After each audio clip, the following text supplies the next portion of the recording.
Peace and blessings, family. This is your brother asarimhotep with the Madhu Indela Institute for the Advancement of Science and Culture. Today is Friday, September the 25th, and today's Devil's Advocate topic is everyone should join a cult. And who's with me? More to come in just a minute.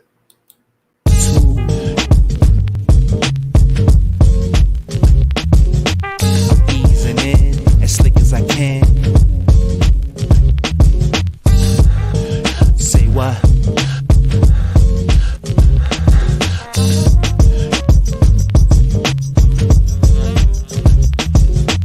Live from the seventh dimension via satellite. Say what?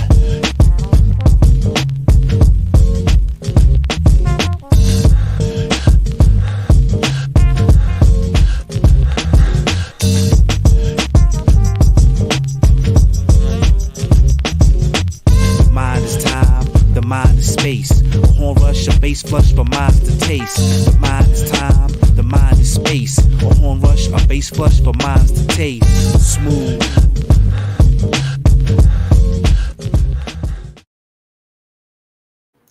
They messed around and played the wrong intro. But I don't care. It's Friday. And that's just going how we do it. Anyway, peace and blessings again. Thank you all for joining us live. On this Friday, y'all could be doing anything else in the world, but you chose to be here.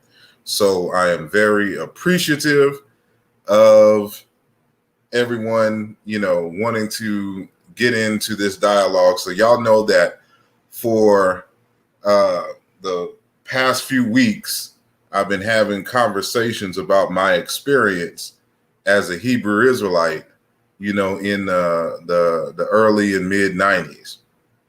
And so if you, have not checked out those conversations, I highly recommend that you, go to the channel and catch those videos and pay attention to the comments. You'll see how crazy the Hebrews are in the comments. So it had how should I say? The comments helped to spawn this particular conversation in terms of what are the characteristics of people in a cult. And then, of course, my argument that I think everyone should join a cult. And so I know it is, kind of counterintuitive, my particular argument. But throughout this conversation tonight, hopefully, people will understand more of my position. And so we have a few guests with us who's going to join us in just a little bit when I bring them in. But before I do that, of course, I like to give a shout out to everyone who has made themselves known in the chat rooms. And so peace to Marquise Kidd.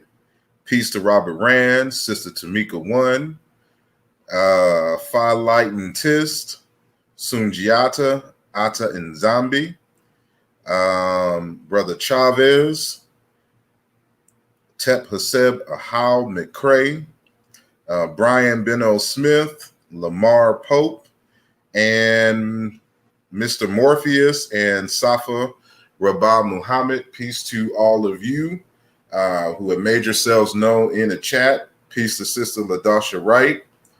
And anybody else who is just listening, but don't want to make themselves known because y'all probably in the cult right now.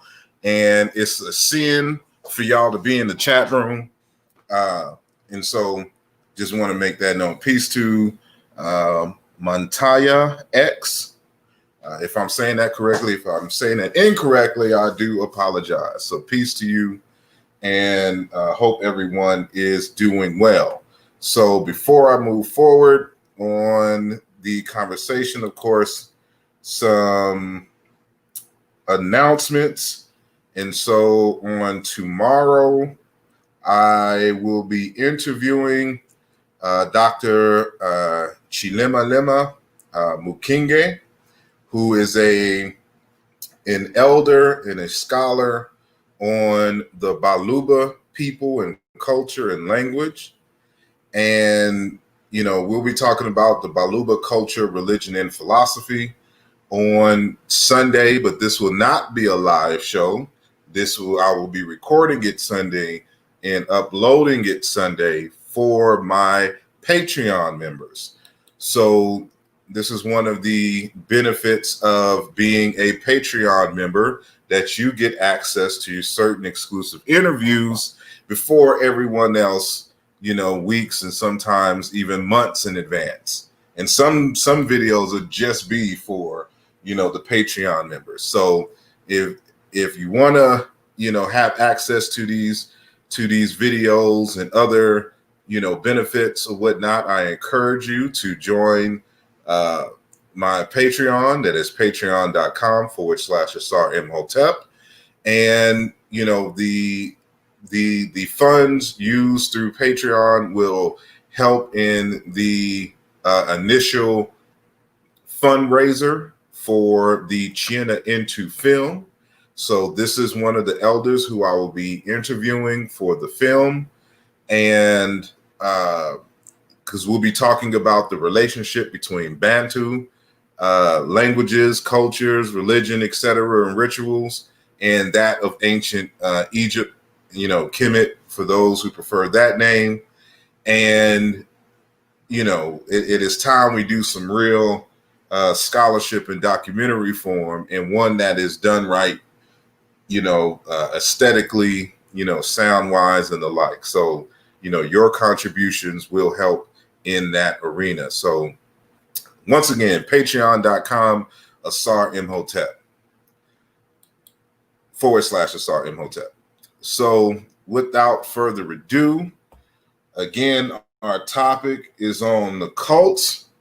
And so y'all know what cult I belong to, which was the ICUPK, or the Black Hebrew Israelites. And so our guests are former members of the Nuwaubians. And so they will give their experiences. So I want y'all to welcome Brother Chuck Morgan, all the way out on the far west coast, and Brother Sunjeti Ra in the place to be. Let me reduce these windows. Hopefully this will be better for everyone. Bam. Cool beans. Welcome, brothers. Welcome, brothers. How are y'all this evening? Peace and blessings to you. All right, Brother Sunjeti. All right, peace to you. Glad to be here. Glad to be here to share our experiences. All right. We may have one more guest come in a little later. So if he pops up, we'll chime him in. But yeah, so the conversation today has to deal with cults. And many of us have been involved in various different religious cults, and have had some good and bad experiences. And so, y'all heard my experience again with the Hebrew Israelites. And so I wanted to have a conversation with people who belong to other organizations that they believe, saying was a cult. And so I guess before we even, have the conversation about, the Nuwaubians per se, how do each of y'all define a cult? Y'all can go in whatever order, whoever goes first.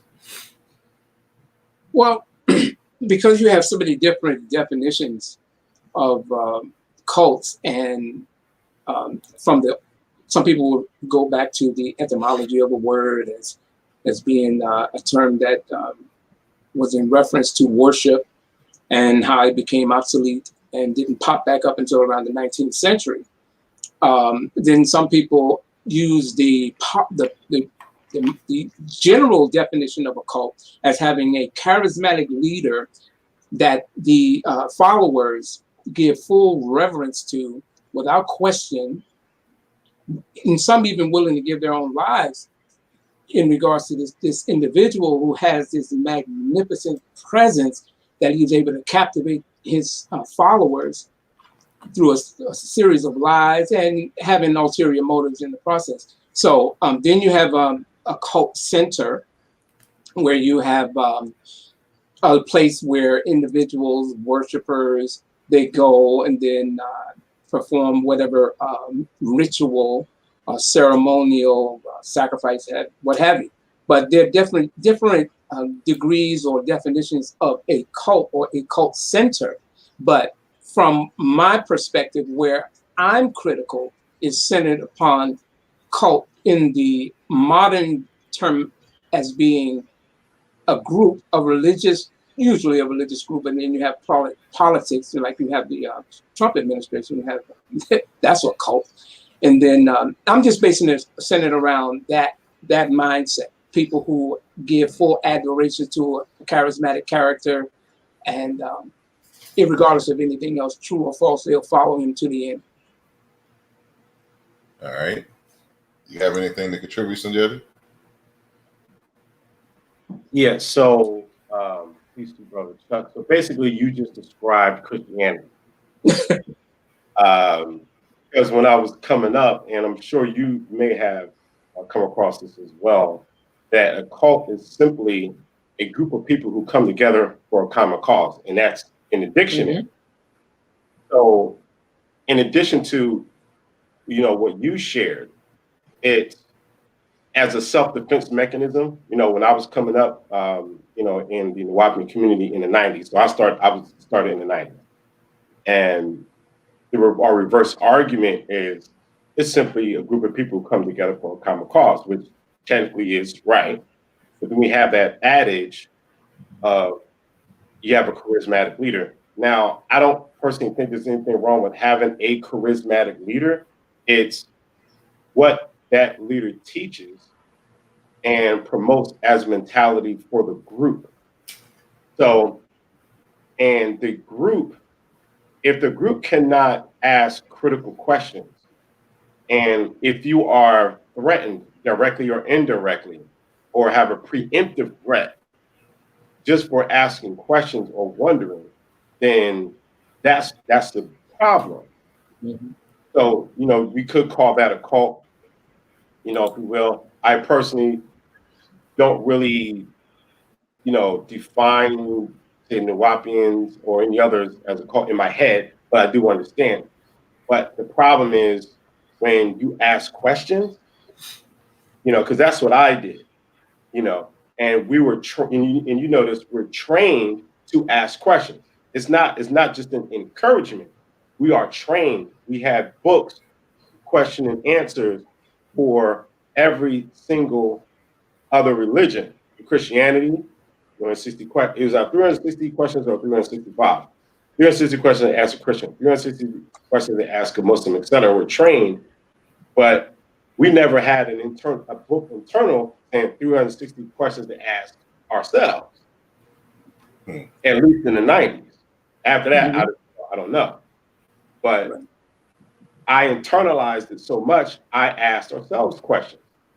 And then this is when I started getting scolded or people saying to me, why are you questioning the Supreme Grand Master teacher? What are you talking about? He trained us to ask questions. What do you mean? So by the definition of what you shared, then yes, that would be a cult. Matter of fact, I'm gonna just share my screen. We'll go to Etam Online, and I don't know. Let me go back here and see.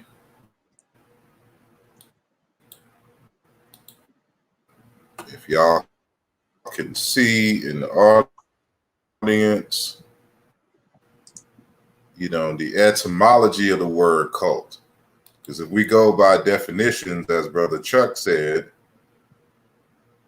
you know, basically everything's a cult.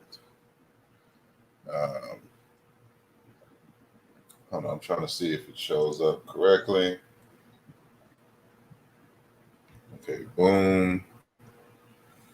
All right, so the word cult from the 1610s means worship or homage, a particular form or system of worship, from French cult, Latin cultus, care, labor, cultivation, culture, worship, reverence.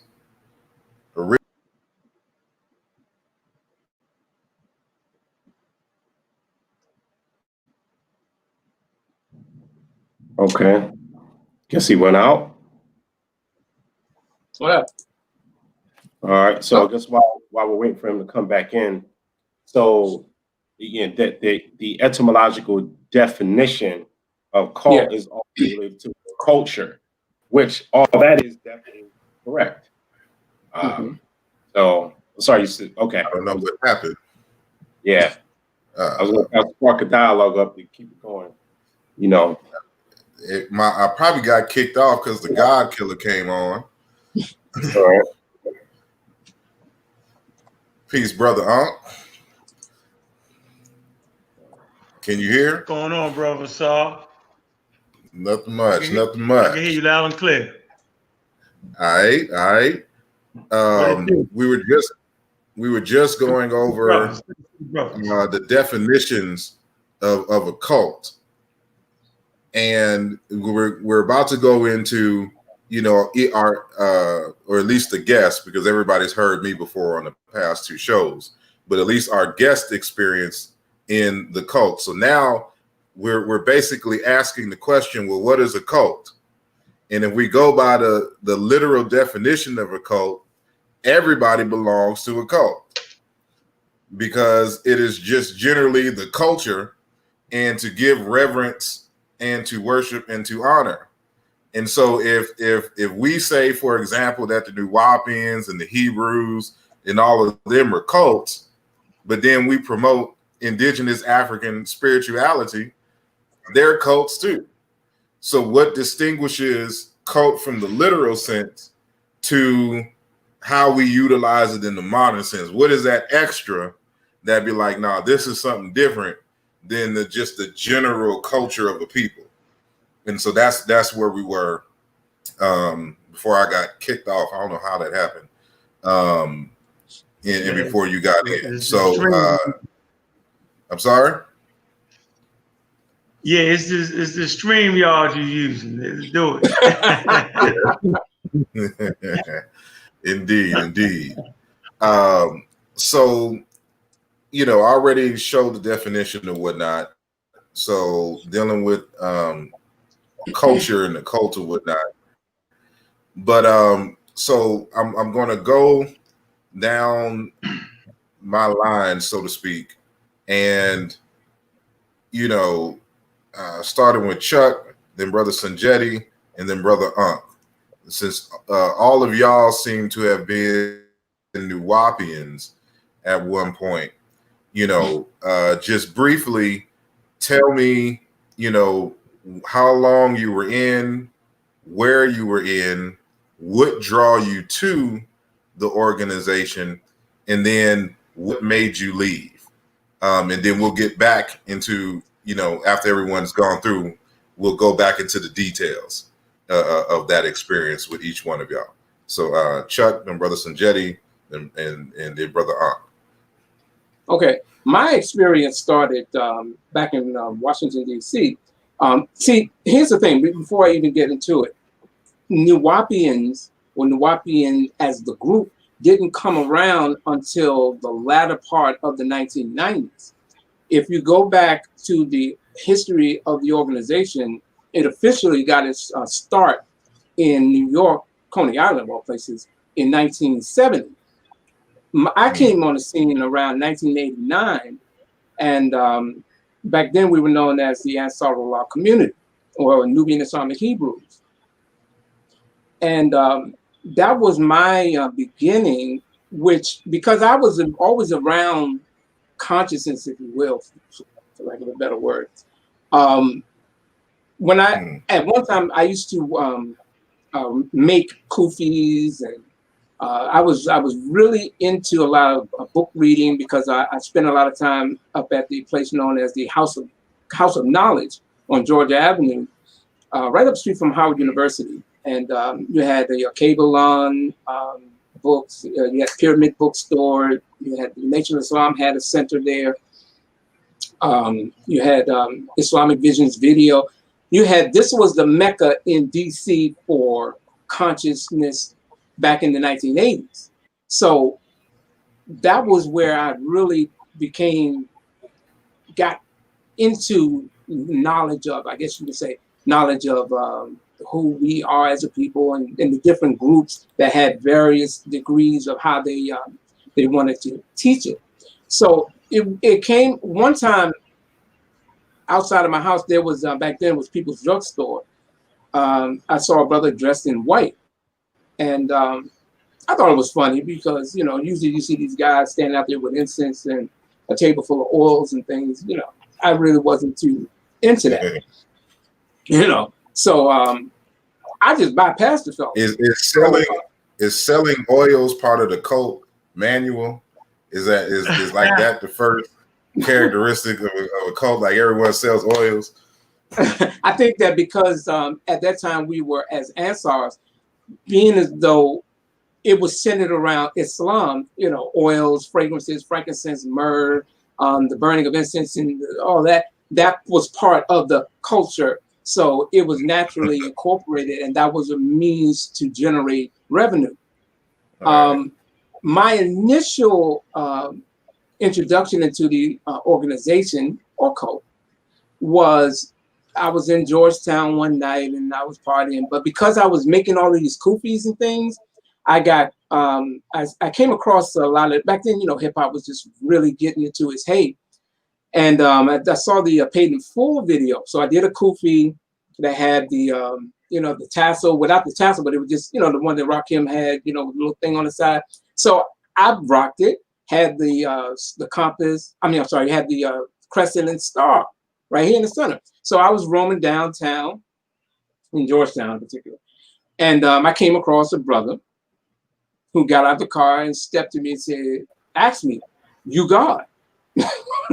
I was basically, I didn't know how to answer the question, because I didn't know where he was coming from, because he came off kind of an aggressive tip.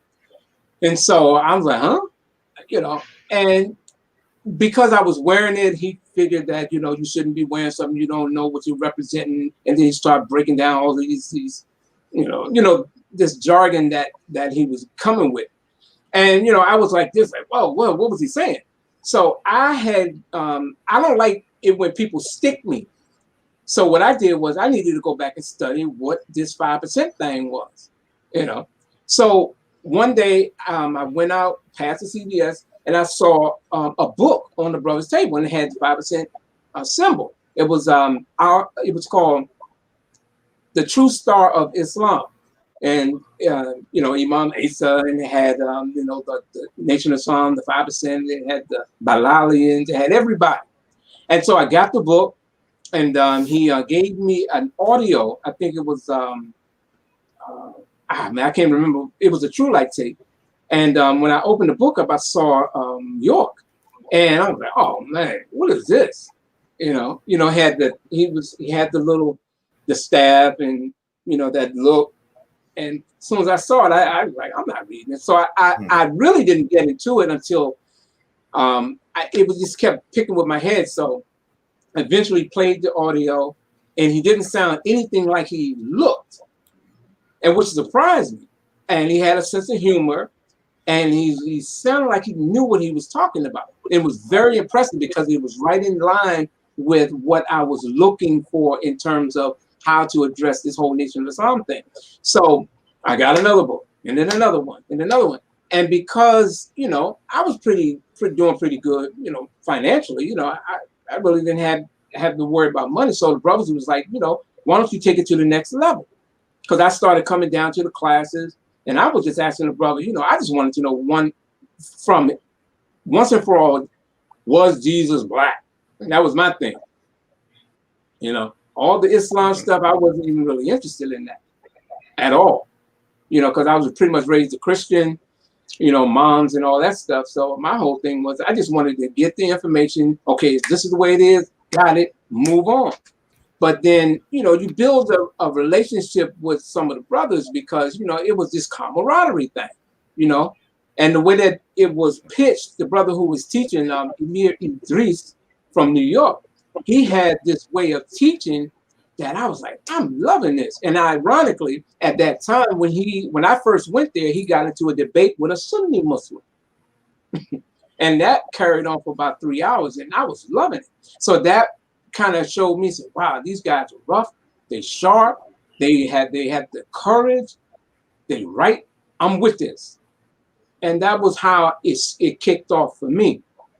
So I say within a few months, I moved in 1989. I moved into the 9th Street and Rhode Island Avenue Northwest community, and that was the beginning of my journey within the organization. I'm gonna save the question of why did you leave last. I want to kind of go through it and hit that. So I want to make that a distinct conversation in of itself. So with that, so it appears as if, you know, one, you know, they affirmed for you that Jesus was black, and though they had, you know, a charismatic leader, and they appeared to be able to debate, you know, everyone else in a way that it seemed like they had the superior knowledge. Am I correct on those things? Yeah. Okay. I'm gonna see if there's a pattern here. So, Brother Sanjetti.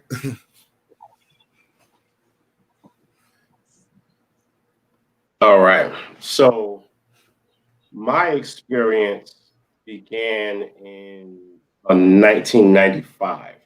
I was 14 years old. And the Nuwaubian doctrine, it wasn't my introduction into self-knowledge itself in regards to having some type of an African consciousness. I really have to give that to my mother. But as far as deliberate reading, I would have to give that to Dr. Edward Robinson, the author of Journey of the Songhai People, which I've read about a year prior to that. But anyway, so how I got into it. A friend of mine who lived in the neighborhood, he was a few years older, you know, than me. You know, he came by and he was like, yo, man, I got this knowledge, man. He started talking about, you know, this things in the world that we're unaware of. We're asleep. We don't see things. And he pulled out a $1 bill. And he started breaking down the $1 bill, saying how, hey, look on the back, you see the eye, da-da-da-da. You know, look on the left side is, you know, ancient knowledge. And then the right side is the, you know, Western people. And then he like folded the dollar bill and he showed what appeared to be a spider in the upper right-hand corner with the web around it, okay, for the $1 bill. And then he started talking about the World Wide Web, the internet, you know, and I'm just fascinated. I'm like, whoa. So I don't know how long we were talking. All I know is when he left, it was nighttime, and I was looking out my window like, oh my gosh, like there's this whole world of things that's going on. I have no idea. So I was shook, you know, and I wanted to learn more. So let's just say the next day or a few days later, he comes back over and he brings a pamphlet that they were called scrolls.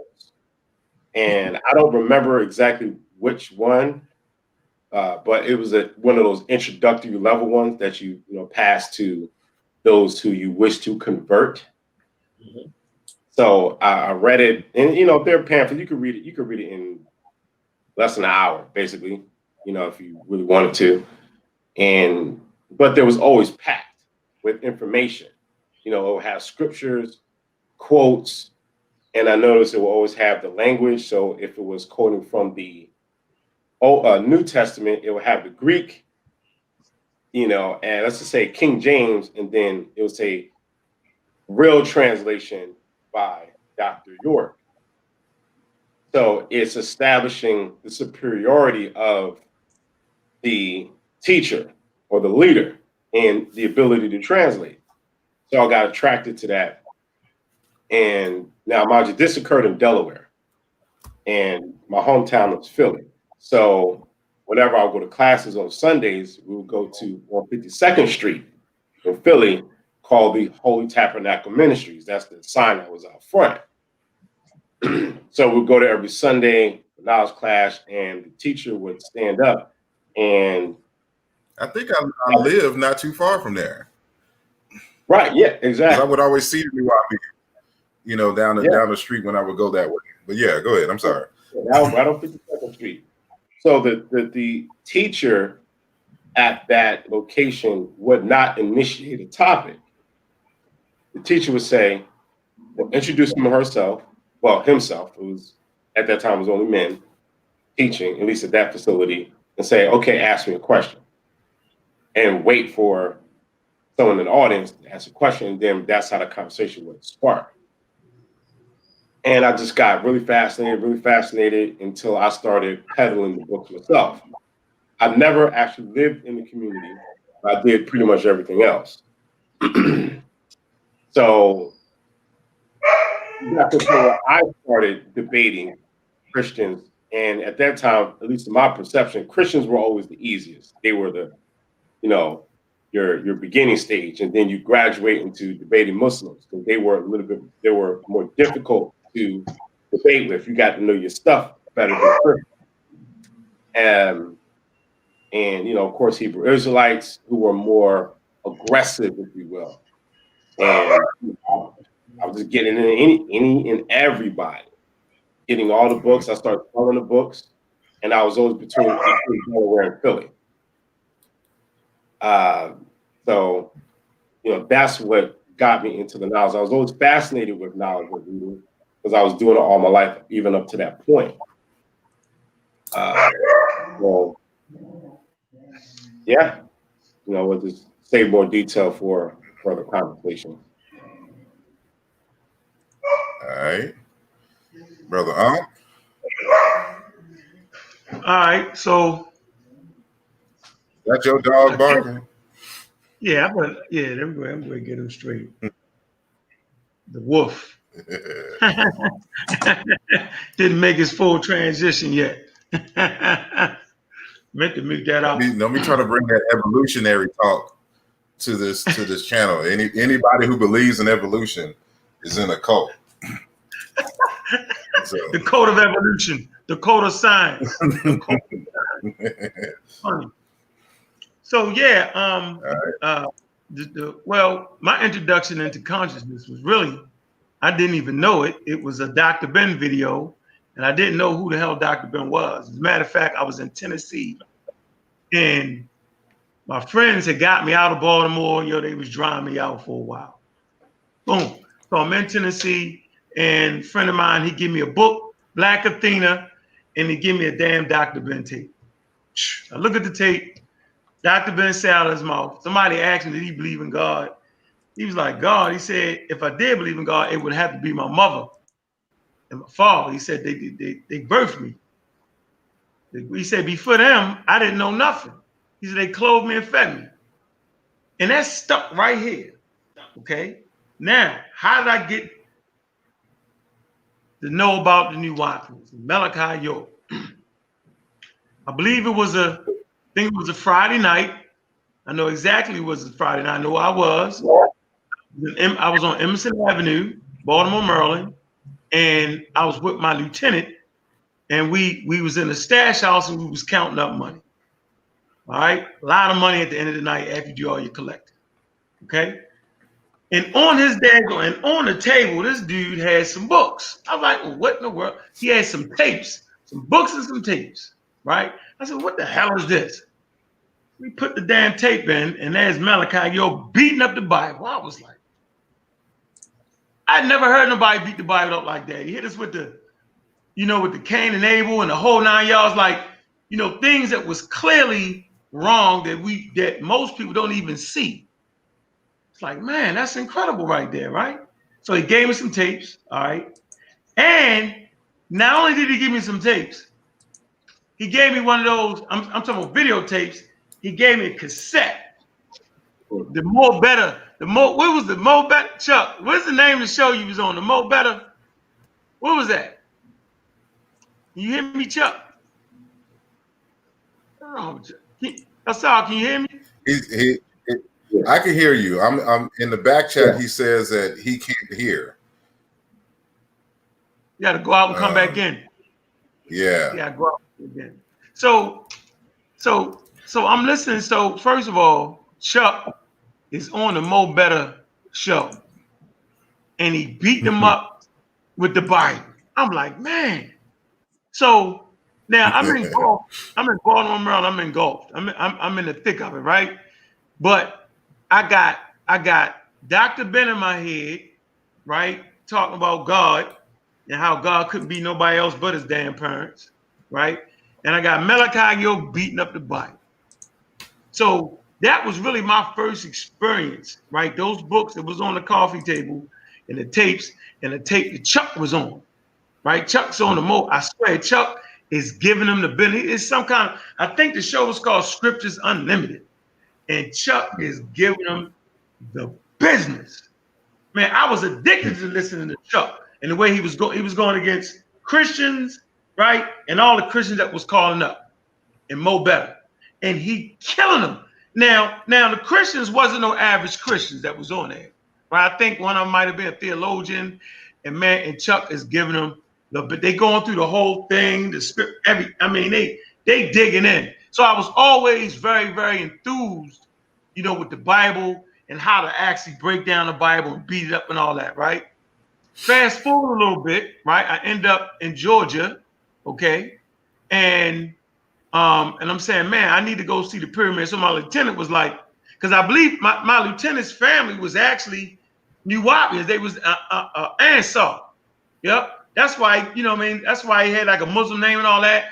I didn't even know all that, right? But they always talk about, if you go to Georgia, go see the pyramids. And so, when I went down to Georgia, see my uncle, and we went to Eatonton, and I never forget it, coming down that road, when you hit that bend, right? You see the goddamn pyramids pop up. And it's crazy how they pop up real slow. Since Jenny know what I'm talking about, come up real slow, and you just be like, dang. That's interesting. And so, when you go on the land, very peaceful, nobody smoking, it's all about reading books, knowledge, the whole 9 yards. So on the outside, you know what I'm saying? Being on Eatonton, listening to Malachi York teach, right, was a very, very interesting situation. Going to the classes was very, very interesting. And I guess we'll break it down later on. But for me, it put me in a position where I started, just reading all the time again, and they really took advantage of your ignorance, and they took advantage of you wanting to be really black, right? And those two things right there, your ignorance of understanding, having no scientific literacy, right? And I call it your blackology, where you wanted everything to be black. You was like, yeah, I finally see how we did something. You be hyped up, gassed up. So I personally, although I know it was a cult, everything about it wasn't negative. And I know y'all saying what you're talking about. And I'm telling you firsthand that you could be in a cult and the experience does not have to be negative. And so cults, I believe, are multi-layered. And depending on which level you get to, and I think Sanjetti can speak to that, right? I never got to the interworkings of it, right? And I never lived on the land, right? And my personal experience was positive, right? So, and I know you say, well, damn, now when I look back in hindsight and what Malachi York did, we all know it was a crime against the babies, and a crime against the babies is a crime against humanity. But the level I was on, how about you, JD? I know that the level I was on, just coming up to the classes every Sunday, buying the books, being in the bookstore, on you know what I'm saying, and reading and stuff, and it was negative for me. Huh? Yeah, you know, I mean, you know, for me, it was mostly positive for me.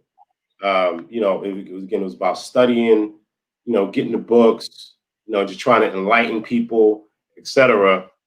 You know, but you know, you don't experience what the limitations are until later if you get into like critical thinking and reading other authors, etc.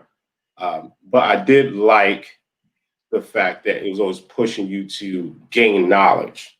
Now, what your attitude was about knowledge, again, that's another story about who has access to knowledge, who is the distributor of the knowledge, and who's legitimate and who's not legitimate to distribute that information.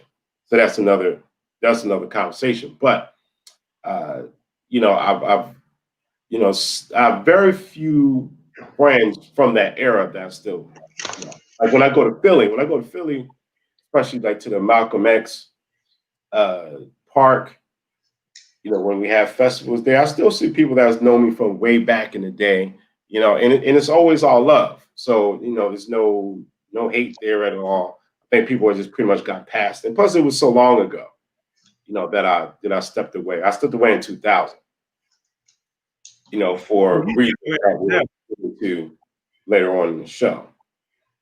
So you stepped away in 2000, huh? Yeah, I stepped out in 2000 because, you know, I was, you know, good 5-6 years in it. And, you know, it was time, you know, because I was growing. But again, we'll save that because I don't want to give away that detail. But yeah, you know, yeah, when you go down to Eaton, you go on that long road and you start pulling up, you see a little bit of it up to the right. And then you pull up to the pylon, and then you go and it's a dirt road. You know, you got the brothers there standing guard at the front. Yeah, it was always fascinating. See the two pyramids. One pyramid is where there's like a store inside of it. Another one was specifically for prayer. You know, it had the labyrinth around it, and it's a constant 24-hour meditative sounds. All you know, so it always puts you in that state of wanting to meditate and focus and relax. So I did appreciate that experience, and I was able to get, you know, those cameras with 21 pictures in it that you throw away back then. So I still have some of those pictures. Can you hear me? Yeah, you never Can you hear us? There's no echo? No. Man. All right, good, because I don't know what's wrong with my end. Where did we leave off? I forgot. Well, we left off on how I got into it and was listening to a lot of your work on the Mo Better show. I was trying to tell them that. So I came in like 2000. When was you making them tapes, Chuck? That we were doing that like the mid 90s. All right, so I got hooked on listening to Chuck Morgan. Most of y'all don't even know it. And it shows the genius that Malachi York did. He took people that was very intelligent and he just co-opted them, took their work. So, you know, yeah, you would actually think that Chuck was in the Nuwaubian studio calling the show. Yeah, it's deep. No, hold on. I'm telling you how masterful it was, right? You would actually think that Malachi York was training Chuck on how to beat that Bible, and that's not even what it was. Chuck gonna tell you that's not even what it was. So it was a lot of. I think y'all talk about the differences between cults and like right now, and because you know I could argue that Christianity is a cult. It's just a big cult. It's a big cult, right? It's the negative aspect of it, meaning so the way the dude took advantage of people. So he really took advantage of Chuck's work. Chuck was a master, right? I put Chuck up against anybody when it comes to, he like the secret weapon. The scriptures and all that, nah, you're not getting past Chuck. There's no getting past Chuck, forget about it. So I got addicted to listening to Chuck. I had all his tapes. I still got some, I believe. Right, like this. I lied to you. It was 11 of them. Yeah. He took the show from the radio. That was from the Mo Better Man show. We did the radio, and he released those audio tapes all over the world. Made money off it. I got nothing for it. It's all good. But I enjoyed the back and forth with the dialogue, because in the process of doing all of those shows, I grew. In addition to what I was getting from his publications and what he would tell me to say or whatever, other people who brought different viewpoints, they did enlighten me. I wouldn't say the brother Rick at the time. Not Rick. No, no. Actually, Rick, let me be honest with you, Rick reminds me. That's good. Is that an emergency broadcast system? I hope not. Why? Is that somebody? Is that an Amber Alert on somebody's phone? I don't know what Amber Alert. Malachi Yoga's gotten loot. That was Watch an your Amber. kids. That was an Amber Alert. Oh, is that what it was? Before we move forward, I want to go through these. I was jotting some notes down while y'all were talking before I logged off and got back on. So some common characteristics that I'm seeing from y'all experience is that there appears to be that the organization, and when we're talking about defining certain aspects of a cult, it appears that the organization brings about some secret and sacred knowledge, as if like this organization has information that no one else does in when it regards the truth of reality. I'm seeing that. Finding racial pride. And so like with Brother Chuck, he said that, he was dealing with the Jesus being black. And that's one of the things that attracted me to the Hebrew Israelites as well, is that they were making these important people in the Bible black. And then, which leads me to the next one that links to a glorious people. So we are the original Hebrews, we are the original Arabs, the original man, yada yada yada.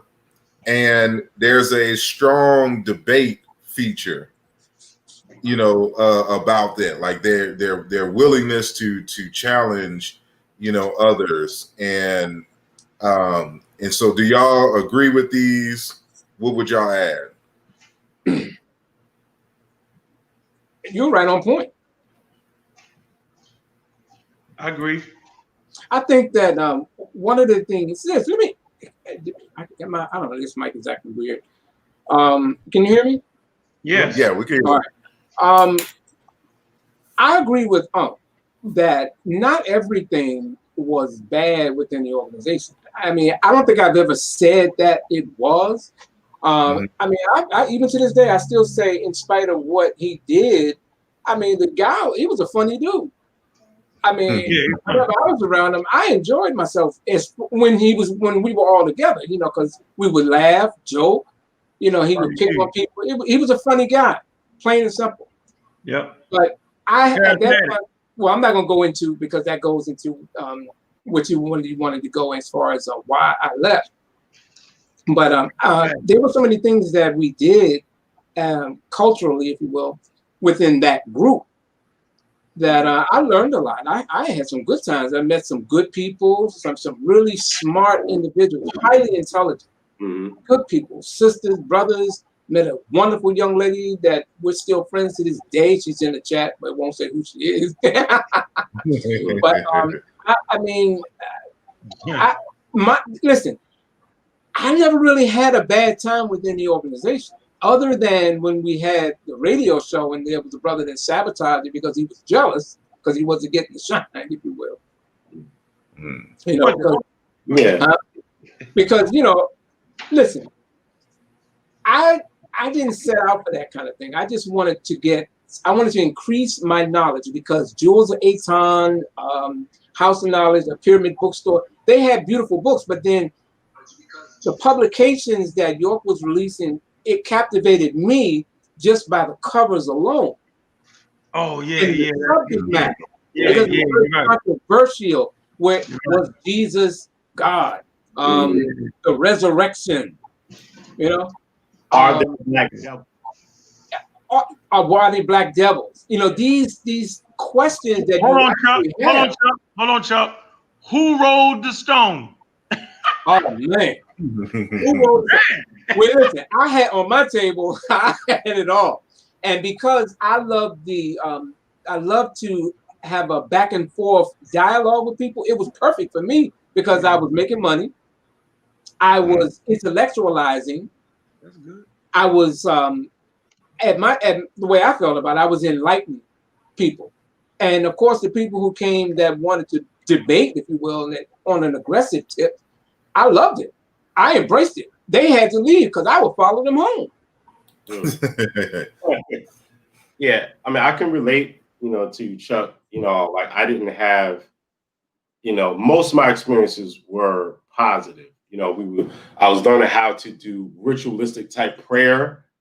Me and my friends, we would, go in my basement and we would cut the tape on, and we would hear the meditative singing and chant, and we would do it together.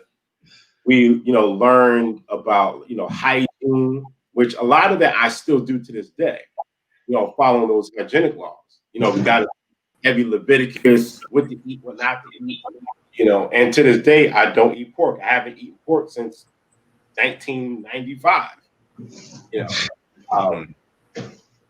So those things I do value. That have an impact on me today. So it wasn't. Of course, it wasn't all bad. I was reading these books. Oh man! I ended up reading the entire Bible from page 1, Genesis, to the end of Revelation by the time I was 16 years old. If I was 16, I read it all the way through. Yeah. On top of that, I was exposed to Arabic. I was exposed to Arabic. By the time I was 17, I read the entire Quran from page 1, the first surah, all the way to the end. And, of course, Hebrew or Aramaic, so a little bit of Greek, and you're exposed to all these things and you're bombarded, and it's like, wow. And you don't really see anyone else going to those levels. And you also have it to where Dr. York is putting out books from other doctrines. So the 5 Percenters lessons, he compiled them and put them into a book. He made his own translation of Old Testament, New Testament, Quran, etc. And he's like, wow, like he's just out for everybody. In jail. And using these, so-called proper names. Like, man, we on another level. Pseudoisms. So I tell you what, that's why I know I'm personally undefeated against the pseudos, right? Because once Malachi York thing was pseudo training 101. Like you will never find a greater teacher of pseudoisms, of truth and falsehoods, mixed and imagined. There is no. I don't know. There's a lot of them out there. The Hebrew Israelites got some pseudo teachings for your ass. And this is the reason why I titled the show the way it is. Why like everyone should join a cult. Hopefully you will come out of it. Yeah. If you're strong enough to eventually come out of it, but it humbles you and makes you appreciative of the fact that you are not as smart as you think. That you can easily be swayed into some wrong information. And that, if you come out stronger on the other time, you'll be careful of what you teach to other people, because you have a care and concern now about their development. And so like when I think about like those years that I was going and teaching, the Hebrew Israelite doctrine, and now I got to come back and say I was wrong, on essentially all of that stuff. I don't want to, and people are looking to me for sound information. and now I got to come back and be like, my bad, you know, and apologize for this stuff. And so it's like, you know, I take seriously now the information that I bring to the public because of that experience, you know, with the Hebrew Israelites. But I think everyone should join. But, you know, hopefully, you know, you have the will to come out of it alive and a critical thinker, you know, later on. But you're not going to learn critical thinking in the cult. I can guarantee that. But yeah, because you would challenge it. I'm sorry. Yeah, if you had the critical thinking skills, you would challenge it. You be in there, exactly. You wouldn't be in there. But that's one of the things. Who was it? Sanjetti said that, you know, the being in the organization opened him up to some material that he probably would not have read, you know, on his own devices. And it's the same thing even with the Hebrew Israelite tradition. And so we were looking at these alternative, you know, conversations, like in reading about, you know, European history and, you know, the Borgiers and the, you know, and the structures and all of that, and in biblical history and all of that, that if I was still in the church, I would have never, you know, chose to look at, because, you know, there'll probably been a sin.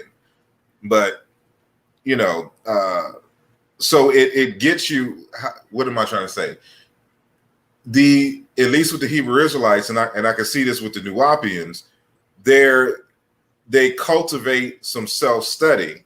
But what I'm also getting from the cults in general is that if you don't read the prescribed books that they have, and if you don't come to the same conclusions that they have, it's a problem. Then it's a problem. And I think that's ultimately where the problem is. There's no room for free thinkers. No. And everyone has to agree with the leadership. Otherwise, they are, you know, in a sense, ostracized. Has that been any of y'all experience with the Nuwaubians? Absolutely. Right. Yeah, you go Chuck first now. Oh man. See, it had got down to the point where so many people started getting publications from other writers, and then they would confront York about it. And what does he say about this? And his response was, I don't read that stuff. See, when he would give classes, there would be classes that's for the general public. And then for us who own stores, we would go down on different times of the week and make purchases. And then he would have classes set aside, and then he would give instructions on what's going to be the new fad or the new doctrine that he's going to teach. So there was a brother, everybody I guess you know, Sadiq Nuwaubian. Okay, he started reading Matrix books, and you know, Deke was one thing I could say. That was another brother that, you know, they probably hate me today because of Nuwaubianism.com, but he was my mentor when I was in the community, because all he did was study. And so by the time when he was going down to get books for the store, he started asking questions about the Matrix book, and then York embarrassed him and started talking, you know, you need to ask that brother about that. You don't come to me with that kind of stuff. I'm above that, you know. So we were all at that point, a lot of us was like, whoa, you know, you don't ask it. See, there were questions that you asked that had to come from the publications that he put out, where you want to get more information or how to debate better, or how to slice up a Christian, Muslim, Hebrew, Israelite, Israeli church, or whatever. But if you start asking questions about something in the, I'll give you the point. At one point when I had broke off, I started hanging out with Steve Copeland. And, you know, at one point, Steve would quote, say, the Leviathan book. He would quote just the thing about E pluribus unum. And then he would say, well, Dr. York, in his book, Leviathan and 666, he says that, you know, out of many come one. And then you're talking about the New World Order and all this other stuff. And just breaking away at that point, and, you know, being around him and the Name and the Names Committee and the Boule and all that stuff, I had access to stuff that York never taught. And so when I would do my classes and people will start going into different topics, I would bring up the Boule. And then go on, and Henry Minton, and it was it was Sigma Pi Phi, and Minton wanted to establish a fraternity likening to the Skull and Bones at Yale and all this other stuff. So I'm kicking this stuff, and then I'm getting bad flack from York. Who told you that? Why are you teaching that? Right. You know, and so I had to pull back on what I taught or what I was instructed to say, or what I was parroting, because he was opposed to it, because it wasn't something that either he didn't know about or he didn't want to talk about, because that's a topic he never did talk about. So you have to ask, huh? What you're saying is that unless the information came from him, then it was not valid in a sense. It was not valid. No. And because his thing was, the information that I'm giving you is coming not from me, but through me. Because his whole thing was that he was an incarnation of the angel Michael or Melchizedek. And then when he started moving out of that mindset, because remember, you got to go back to that critical period in 1989 and 1990, or 88 and 89, when Bilal Phillips wrote the book, The Ansar Cult in America. When that book came out, it changed the game for York. Mm-hmm. He changed his doctrine. The sisters had to come out of the veils, and we started adopting this country western attire. Because hold on, real quick. Why? Because I got that book. Why was that? You mean the book with hold on, do I got the response book to that with your picture on it? With the Muslim garb on? He wrote a book called The Ansar Cult in America, The Rebuttal, or The Rebuttal to the Slanderers, The Ansar Cult in America. That book is, yeah, and that book got me fired, ironically, because when I worked at Islamic Business Video, the brother, the Pyramid Bookstore, one of them, I would let the brothers come in, and they gave me books for free, and I put it in the store. And I said, if you get the Ansar Cult book, I'll give you that book for free. And the person running the store did not like that. He was a Sunni Muslim. Mm. See? And so when I saw the conflict there and how they feared York at the time, I was like, man, I'm down with him. Because everybody seemed at that time to be afraid of him. Nobody wanted to debate him. Mm. And so, Chuck, Nuwaubian, is he one of the ones who's part of the triad teaching team? Yes. It was Nuwaubian, Haru Hotep, and Khansu Hotep. Yeah. He was the big dude with the big fat neck, dark skin brother. Yeah. He's in Detroit now. When I saw them in the late 90s teaching, they would switch out, up on the stage, and I was like, damn. Oh, they were bad. I will say this. Listen, what about Bun? Hold on, Chuck. What about Bun? Bun, Boston Bun. By that time, Bun was already down on the land. They were trying to establish York was trying to establish 3 triads. So he had the one that was on Tamaray. He had me, another brother, Jonathan Johnson, and this other guy. So we were going to be the triad in the north. After we had got raised in the Masonic thing down there, that was when I was doing the radio show, and I had these other guys with me, and that's how we were going to. It was going to manifest from there, and because that conflict happened between me and another guy, it almost went down to blows. He canceled it, and that's why he just said, just open up a store for yourself. Mm-hmm. So, just to kind of, I'm gonna say veggie back, off of Chuck, with your experience with conflict when you start bringing in outside knowledge. So I remember there was a book, I think it was called El Magaraj. I think it was Garage, about the pilgrimage. Yes. like I said, I think it was that book. And if it's not, it's like on page like 48 or 46 of that book. I think it's that one, where York mentions, he says, the Kabbalion, the book of Tahuti, such and such and such and such. And when I read that, I was like, I got fascinated. I'm like, wait a minute, you mean to tell me that there's an Egyptian god that has a book of writings that I have access to? Yeah. Now, at this point, I didn't know the word Kemet. It was I didn't get there yet. It was just Egypt with an I instead of a Y. So and I was only reading Dr. York's book because that's how we're conditioned. His books are the only ones that are legitimate and worth reading. If you need to know about other stuff, get it from here, and we'll tell you about the other stuff. So I took it upon myself to get this book, The Kabbalion.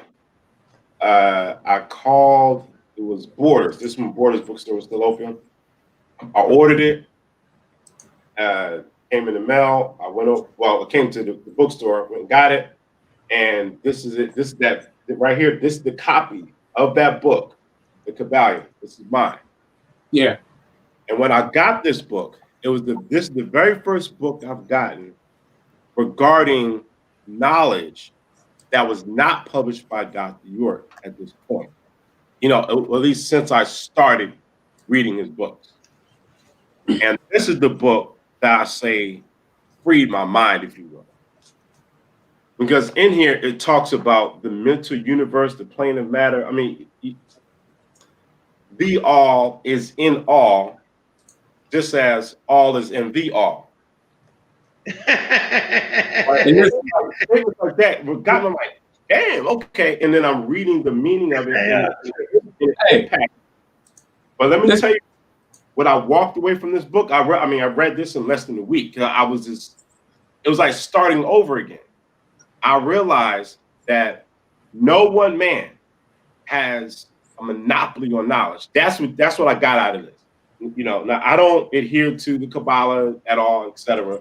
However, yeah, that's what I came out of there, and that the universe is my class, is my university, and different people I meet are different schools, and you know that we're conditioned to say, I am God. Yes. So that means that I have the ability and power of discernment myself if I'm God. So, but I'll stop there because then that segues into Sarah's final question. But I met a lot of resistance. Yeah. Oh, when I started talking about the book that I know. Hey, like, hold on. He's quoting this book. Why can't I get this book? What's wrong with me reading it? So go ahead, bro. Listen. Nah, you won't, Chuck. Stop, Chuck. I'm next. Relax, Chucky. Chuck Morgan. Don't get me started, brother, because I can't stop. Chuck. Man, if I let you go, because sorry, can I share my screen before? No, man, let me go. Come on with that. Hey, I got the mic. Go ahead, bro. I can pull it back up. You can get the let me say this. So go ahead. I want to talk about vulnerability. It's based off of how vulnerable you are in the cult. So for me, you know, I had my family was fully intact, meaning my aunts and uncles would come pick me up. I had my mother, my father, right? So I didn't need a family. I didn't need a gang. I needed a family, right? And so for me, I never. First of all the alien talk and all that malarkey, I never listened to none of that. None of that was foolishness, complete foolishness, right? My whole thing was trying to understand what God was, right? That was my whole thing with the space and the none of that, just the God piece, right? And so remember, I came into the school that y'all was gone. I came into the Nuwaubian school, being a Nuwaubian, right? That was like the atheistic school. You know what I mean? You feel me? That's strictly the atheistic school. You wasn't there, JD, and by then you was gone, Chuck. So our whole thing was beating up religion. That was the thing, beat up the religion. You know what I'm saying? So when y'all see me beat up religion, y'all know that, y'all know why. But the point was, when I came to Eatonton in 2000, I had a pocket full of money. So I didn't need money, so I wasn't vulnerable in that, right? I didn't need friends. I already had my friends. All I needed was some education on this thing, talking about Black people and where we fit in this whole thing, right? So early on in the game, I always had problems. First of all, I'm not running around broke with y'all because people on the land were just broke. Yeah. So I'm not doing that. You know what I'm saying? I'm fresh to death, right? And you can't tell me I can't read another book because that's just dumb. So when I go to the lodge, right? You know, I would get in arguments with people. I'm like, what do you mean? Like Jesus found in Egypt. But if you look at the back of Jesus found in Egypt, he has a bibliography like Dr. Ben. He actually quotes out of Dr. Ben's work. So I got Dr. Ben's work. I also got Shigant Diop's work. Okay? And for me, Sinjetti, reading Diop's work made me say, it was another level. Because I started to realize that your books would like kind of repeat itself and they never reach a fucking conclusion. You know what I'm saying? Once you get a good author, you be like, that shit. And so I would always challenge. I was like, man, look, one person can't know everything. Y'all bugging and all that shit. I got a father. Y'all tripping. So I was always that dude who was, y'all know how I get down. Like, man, get out of here with that nonsense. So yeah, I like this, but I think y'all going a little bit too far. You know what I'm saying? And I had Brother Bun. So really, I got a lot of information from Bun. And Bun, you know, I appreciate him. I talk to him to this day. He actually kept me grounded. He's like, man, don't listen to that shit. Nope, don't believe that. Nope, I knew that. He was like, yo, just stay here, dude. And so he kept me grounded. And so the challenge was on for me from day one. But what I did not have, I did not have scientific literacy so I could give the true critique. Mm-hmm. Indeed. Chuck? Oh. Look at screen, Chuck. Okay. No, see, here's the thing, because on the website, there's a section on plagiarism. All right, let me try this. Because I've never been on StreamYard, so let me try to share. One moment. Okay. I'm trying to share. Hold on. Says not responding. Give it time. Give it a sec. Okay. Oh, where is it? Right here. Okay. Can anybody see this? I don't see nothing just yet. Okay, hold on. It'll pop up. It may just be, you know. Oh, yeah, I see it now. Yeah. Okay. All right, this book right here. See, when Sinjetti pointed that out, this is another book. It's called Pyramid Energy, The Philosophy of God, The Science of Man. See, when you had mentioned something about like a lot of the esoteric teachings. I can't see it, Chuck. I thought you was putting it up. You can't see it? Hell no, I just see your face in the microphone talking. Shit. Hold up. I hit the screen share. Damn it. How do you do this? Screen. Let me see. Do you see screen share at the bottom? I see it. Yeah, I got the screen share. And okay. Did you select, you know, full screen or a particular app? Is it on the website? If you're on Chrome, it'll say Chrome tab or something like that. Yeah, see? See that?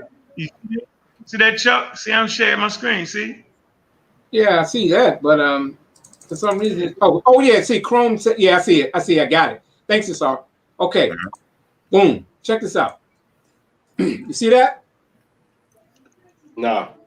Hold on, I gotta. Well, it should add it itself. I think I gotta add it personally. So. Okay. Yeah, there you go. We got you. Yeah. Okay. Now this is from actually a brother, Daryl E. Berry Jr. He sent me this because he had came across this, and I was blown away because a lot of the esoteric stuff, even Morpheus had hit me up with a bunch of books. I forgot the brother's name, the DJ for Salt and Pepper. He gave me a bunch of books and tied me in with it and showed me, because this was new material for my website. So what I come to find out is like, whoa. Because see, one of the things about the brother Nuwaubian was he always, I never forget it when he would teach classes, because the brother Wajaru, he used to film all the classes in DC and then send it down to York. So one of the things that he would always say is this phrase: electron, proton, electron grids, and all this other stuff, right? So the brother hit me and said, Chuck, check this out. So he gave me this book, and then I looked into it. Where is it? Here it is. Hold on. Okay. Damn, I lost my point. But let me go back up here first. The book is that the Kabbalion book, when he talks about I am in all and all is in me, all that stuff. Yeah, York was copying all of this stuff. So when people bring up questions about it, they start to tap into York's source, and he got irritated by that. Just like there were some brothers who had discovered Zechariah Sitchin's writings, and they banded together and they started asking them questions, and then York put them out, and then he pretty much gave them all a bad name. This one, just take a look at this right here real quick. This is from the book by Me. Okay, this is the Holy Tablets. And this book, the Book of Knowledge, the Keys of Enoch. Who wrote that? That's the latest version right there. Yeah. That's the Hertag. This is Hertag's book. Who? Now, what's his first name? I forgot his first name. It's a white boy, ain't it? Ain't it a white boy? Yeah. Yeah, he gave us all white boy information. He did that a lot. Especially, and also Indians or Hindu. Okay, so if you look at here, you see the original. Now, this is from Hertag's book. The ionized field around the blood cells loses its proton-electron-proton relationship to a new electron-proton-electron field as the life form is moved into the next phase of the electromagnetic spectrum. The former proton orientation is dropped, and a new recombination process results. Now, York's book says the exact same thing. Look at on page 171 of the Holy Tablets. He's saying the exact thing. If you look at this, you can just go to if you go to my website, Nuwaubianism.com, in the plagiarism section, you'll see this, and you can compare and see for yourself that, I mean, there's a whole bunch of stuff. I mean, needless to say, Zechariah Sitchin was one of his main samples to use, and that pretty much, so that gave him extra millions from the books that he was he was selling. That seems to be another pattern as well, is that ultimately a lot of, I would say, black cults that we can call cults in the modern sense get a lot of their information from white boys and don't credit them. Facts.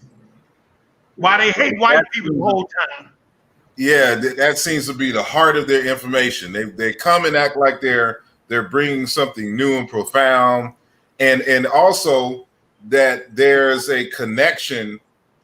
This is something that I mentioned in my conversation about the Hebrew Israelites, and I didn't know that about, because I wasn't in the Nuwaubians.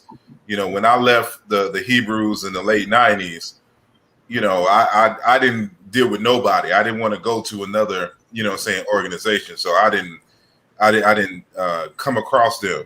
But it seems like they all try to have some kind of connection to some divine being. And so with the Hebrew Israelites, at least the ICUPK back in the early 90s, they claimed to be the reincarnation, at least the chief high priest, that they were the reincarnation of the disciples of the Bible. And so, like when I'm looking at these cults, there's always this so-called connection, this special connection to some kind of divinity, so to speak. and it's like they are special because they have the relationship to the divinity or are a manifestation of the divinity itself. And I find that, you know, whether you're talking about Nation of Islam, whether you're talking about Hebrew Israelites, Nuwaubians, you know, Mormons, you know, the Pope, you know, in terms of the Catholic Church, like it's, you know, you can even say that in terms of a Babalawo, you know, in the Ifa tradition, or the Bia in the Igbo tradition. It's like, you know, these people are saying that they have a special relationship with a divine entity, and this seems to be like the draw for a lot of people. Like, you know, their information must be right and exact because, you know, they have the special relationship with this divine spirit, you know, or whatnot. And so that's something that's common that I'm seeing, you know, with the organizations. But why did y'all specifically, like, what was the straw that broke the camel's back that made y'all say, you know what, I have to separate myself from the organization and or the teachings?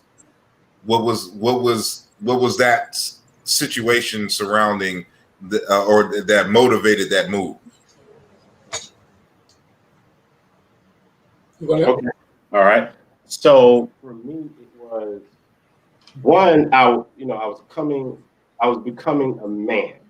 But remember, I was 14 years old. So once I started, I hit 17, 18. You know, I'm developing as a man and wanting my own independence. So once I started looking at other books, again, after I read this, I said, I was still reading Dr. York's books. But once I came across books like this, Egyptian Yoga by Muwata Ashby, I was like, this is interesting. It was a different style of writing. So I recall there was a book that was put out by the AEO, Dr. York, but AEO. So you had the Ancient Mystical Order of Melchizedek, and then it became the Ancient Egyptian Order, Egypt with an I. So one of the publications was something like the importance of initiation, something like that. But Martha Ashby has a book at the same time called The Glory of Initiation. I was like, wow, both books are about the same size and the titles are similar. I was reading one, I read the other, I was like, wait a minute, hold on. And I have both books, I put them side by side, and I was comparing and contrasting paragraph to paragraph. Now, mind you, I've heard at this time, it was just rumors to me. So I said somebody he plagiarizes. I was like, nah, that's not real. But I got it firsthand. It wasn't somebody came and showed it to me. I'm reading it, and I read the whole book. I was flipping both pages in both books, and the only thing that he changed was the word understand to overstand. And I was like, you know, yeah, I was devastated. Like it was cognitive dissonance, and I'm glad I was in a room by myself. You know, I don't know what happened. Someone else was there and questioned me, like, "You see this?" I probably would have flipped out. And then there was another cult members use that word overstand. I'm adding that to the characteristics of cult members. You know, in the woke community, is over. I can't stand the word overstand. But I'm sorry, continue. Yeah. So there was another book that came out. It was called Ancient Egyptian Martial Arts. Got the book, read it. Until I came across this book called Nuba Wrestling by Nigel Benz. Now, Nigel Benz, he was a stuntman in Hollywood. Today, he's a sculptor, professional sculptor. So if you go on my Facebook page, I'm one of his friends. So when I hit 18, 17 or 18 is when I was going on Amazon.com pretty heavy. Mm-hmm. So I could look up ISBN numbers, and then when I hit 19 and 20, ISBN numbers just so I can call Borders of Barnes and Noble to order the books. So I ended up coming across this on the internet, and I'm like, I got the book, and Dr. York plagiarized from this book. So if anyone has ancient Egyptian martial arts, you get this book on Dr. Benz right here. Now, someone may say, oh, well, Dr. Benz must have got the ideas from him. No, the publication is 1990, right there. That book came out in 2000. And yeah, so that was another straw. I'm like, you know what? I can't do this. Oh, here's one last thing. Now, the teacher at the Philly 52nd Street, again, we're talking, and he's like, yeah, I got to go get these books for Pops, because all of us used to call him Pops back then. And he was saying he had to go pick up African Presence in Early Asia by Renuka Rashidi. So I'm like, wait a minute. I'm thinking, hold on, don't you channel this from the 19th galaxy, whatever, Planet Risk, etc.? Why are you getting books by these other guys? And prior to that conversation, I've never heard of Renuka Rashidi. And I'm like, Renuka Rashidi, wait a minute. So I went and got the book. So I'm like, well, I might as well get this stuff and then not that. So, that year when I turned 19, that's when, Dr. Ben, he would badmouth Dr. Ben. And that's actually how I heard about Dr. Ben. Dr. York badmouthed him because he said, yeah, Dr. We're down here in Tamaray. We're in Tamaray. Dr. Ben, he says Tamar, like playing him out. So I'm like, well, let me find out. So I went and got this book. This is my first Dr. Ben book I ever got and read. Come to find out, Mary is correct and Tamray is not. So that's when I was like, okay, I can't do this. And dealing with the language, Nuwaubian is Semitic, okay? Hands down, it's Semitic. That's it. It's not a conversation. It's Semitic, no matter how you change the verb, the vowels. So I stopped doing that, and then I got this book. Okay, it's all beat up now. This is my first meta lecture instructor, Anthony Ra. I met him in 2000, and he's my first teacher. And if you want to learn meta lecture, this is the path you go, not that. Okay, I'll pass to Mike. You were speaking Nuwaubian. You were speaking Nuwaubian. Get out of here. I was good at it too. Yeah, that kind of helped you when you got into the real thing, though. That's because remember you write the symbols and all that. Yeah, I was writing the symbols. I was good at it. Got the language book. Oh man, okay. Go ahead, Chuck. Or you want to go last, Chuck, because you're gonna go the longest. Oh, yeah. Well, mine is a. Yeah. That was a question, Chuck. I didn't. Here's a weird thing about it. I didn't actually break off from the organization until around 2011, because when I left the mainland and came out here, I still was. I considered myself still to be a Nuwaubian.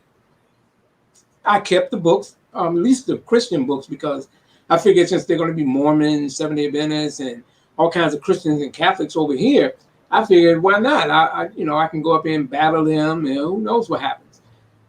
I didn't start to really see. Here's the thing: when he got arrested, I, like everybody else, was in denial. Okay, so I rejected any of the stuff about the case, the trial. I didn't want to know anything about it. I just felt, look, they set him up. It's a conspiracy. He's a political prisoner. Blah blah blah. I even went on Mo Better Man show saying that. So that didn't change until I got with Jaru, because I thought at that time, because I hadn't seen him in years, I thought he was still with it. And we talked, and then I started asking questions about the case because of some incident happened. Because I was going on Facebook throwing questions to the teachers. I would call some of the best teachers he had and ask them questions. The first question that I asked that I wanted to answer, not only to get the answer, because I figured, damn, York has said it over the years, it's in all the publications, but he never showed any evidence of it. The question was, where in Egypt is it mentioned that Abraham created the pig, that Zoser created the pig for Abraham? I asked them all. I asked everybody, because York tells you in the Holy Tablets, in who did the dog book, did the hog come from mankind? It's in all the latest publications that same thing, that the pig was a byproduct of the dog, cat, and the rat. Right? The dog, cat, and the rat. Now he took that from I think it's How to Eat to Live, or something like that, from the Nation of Islam. Then he started innovating and started adding, well, the dog, cat, and the rat was actually an experiment that took place because of the master chemist Imhotep. They, manipulating the genes, were able to develop by combining the genes and the fusion of the dog, the cat, and the rat, having the intuitive and the wisdom of the all this kind of stuff.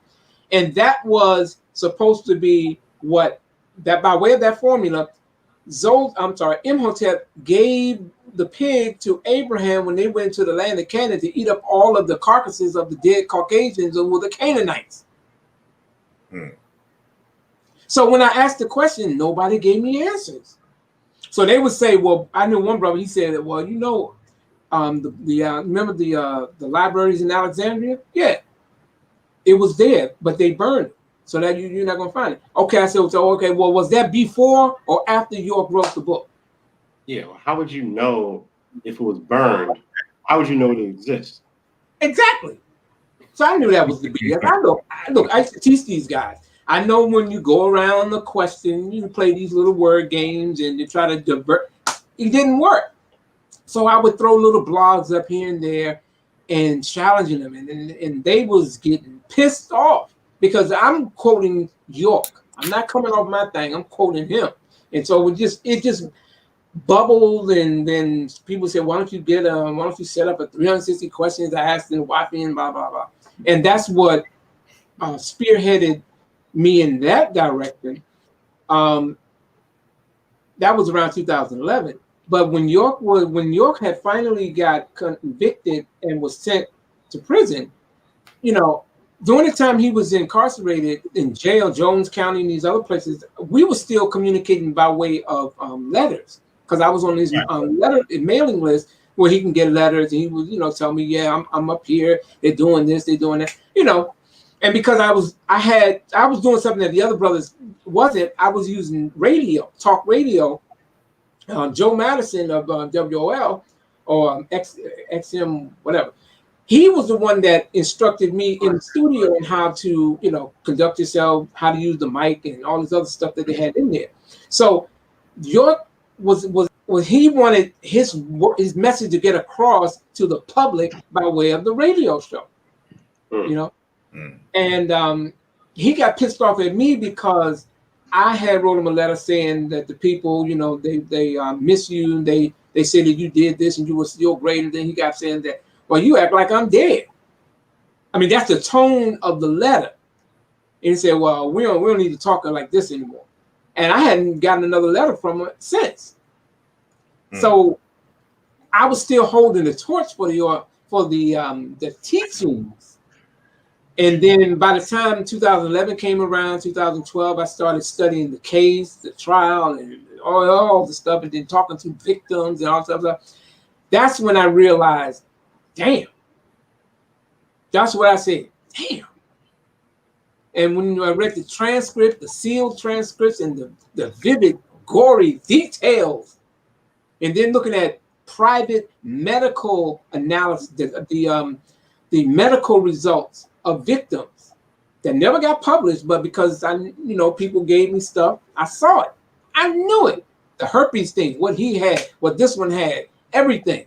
It was all there. So I was after with an open mind reading the transcripts, actually putting yourself in the courtroom, seeing what the jury was visually seeing, or the people who were there watching. I came to my conclusion, said, damn, I had to let it go. With a cord to it? Yeah. So, I mean, it was slowly building, because when he started coming around talking about he was when they started releasing True Light tapes, and saying that he is now ready to tell who he really is. He is he is a man from the planet Risk. He's from the 8th galaxy, and he's from the 8th planet in the 19th galaxy called Ilium. And when that came out, that kind of gave me chills, because like, how am I going to tell people this? And then the Yakub stuff about having the head, you know, the big head, and then the cone head from the Saturday Night Live thing. Said no, Saturday Night Live got it from Dr. York. No, but that was the game that it was giving us.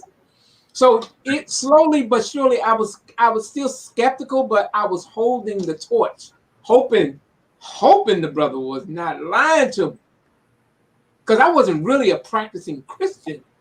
I just was, you know, I was always questioning, because even when I was in the church, I was asking questions. You know, can I talk to Jesus myself without having to go to, you know? I was like that. I was always skeptical.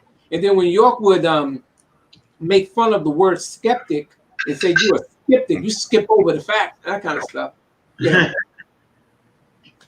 You bring out a kind of a pertinent point that, you know, I always, you know, interject when I'm talking about bringing or developing organizations, you know, for the enlightenment and the betterment of African people, is that it can't be centered around the benevolence of a charismatic leader. Like, it has to be organized in a sense that there's no leader, because if the leader acts up, then, you know, the whole organization for the most part falls. And that seems to be a weakness. Like, we're still, you know, even if we leave the church, we still are looking for a savior, you know, this divine savior, so to speak. And then that prevents us from asking those critical questions, which is one of the reasons why I like, why I gravitate to science and its methodologies, because there is no leader.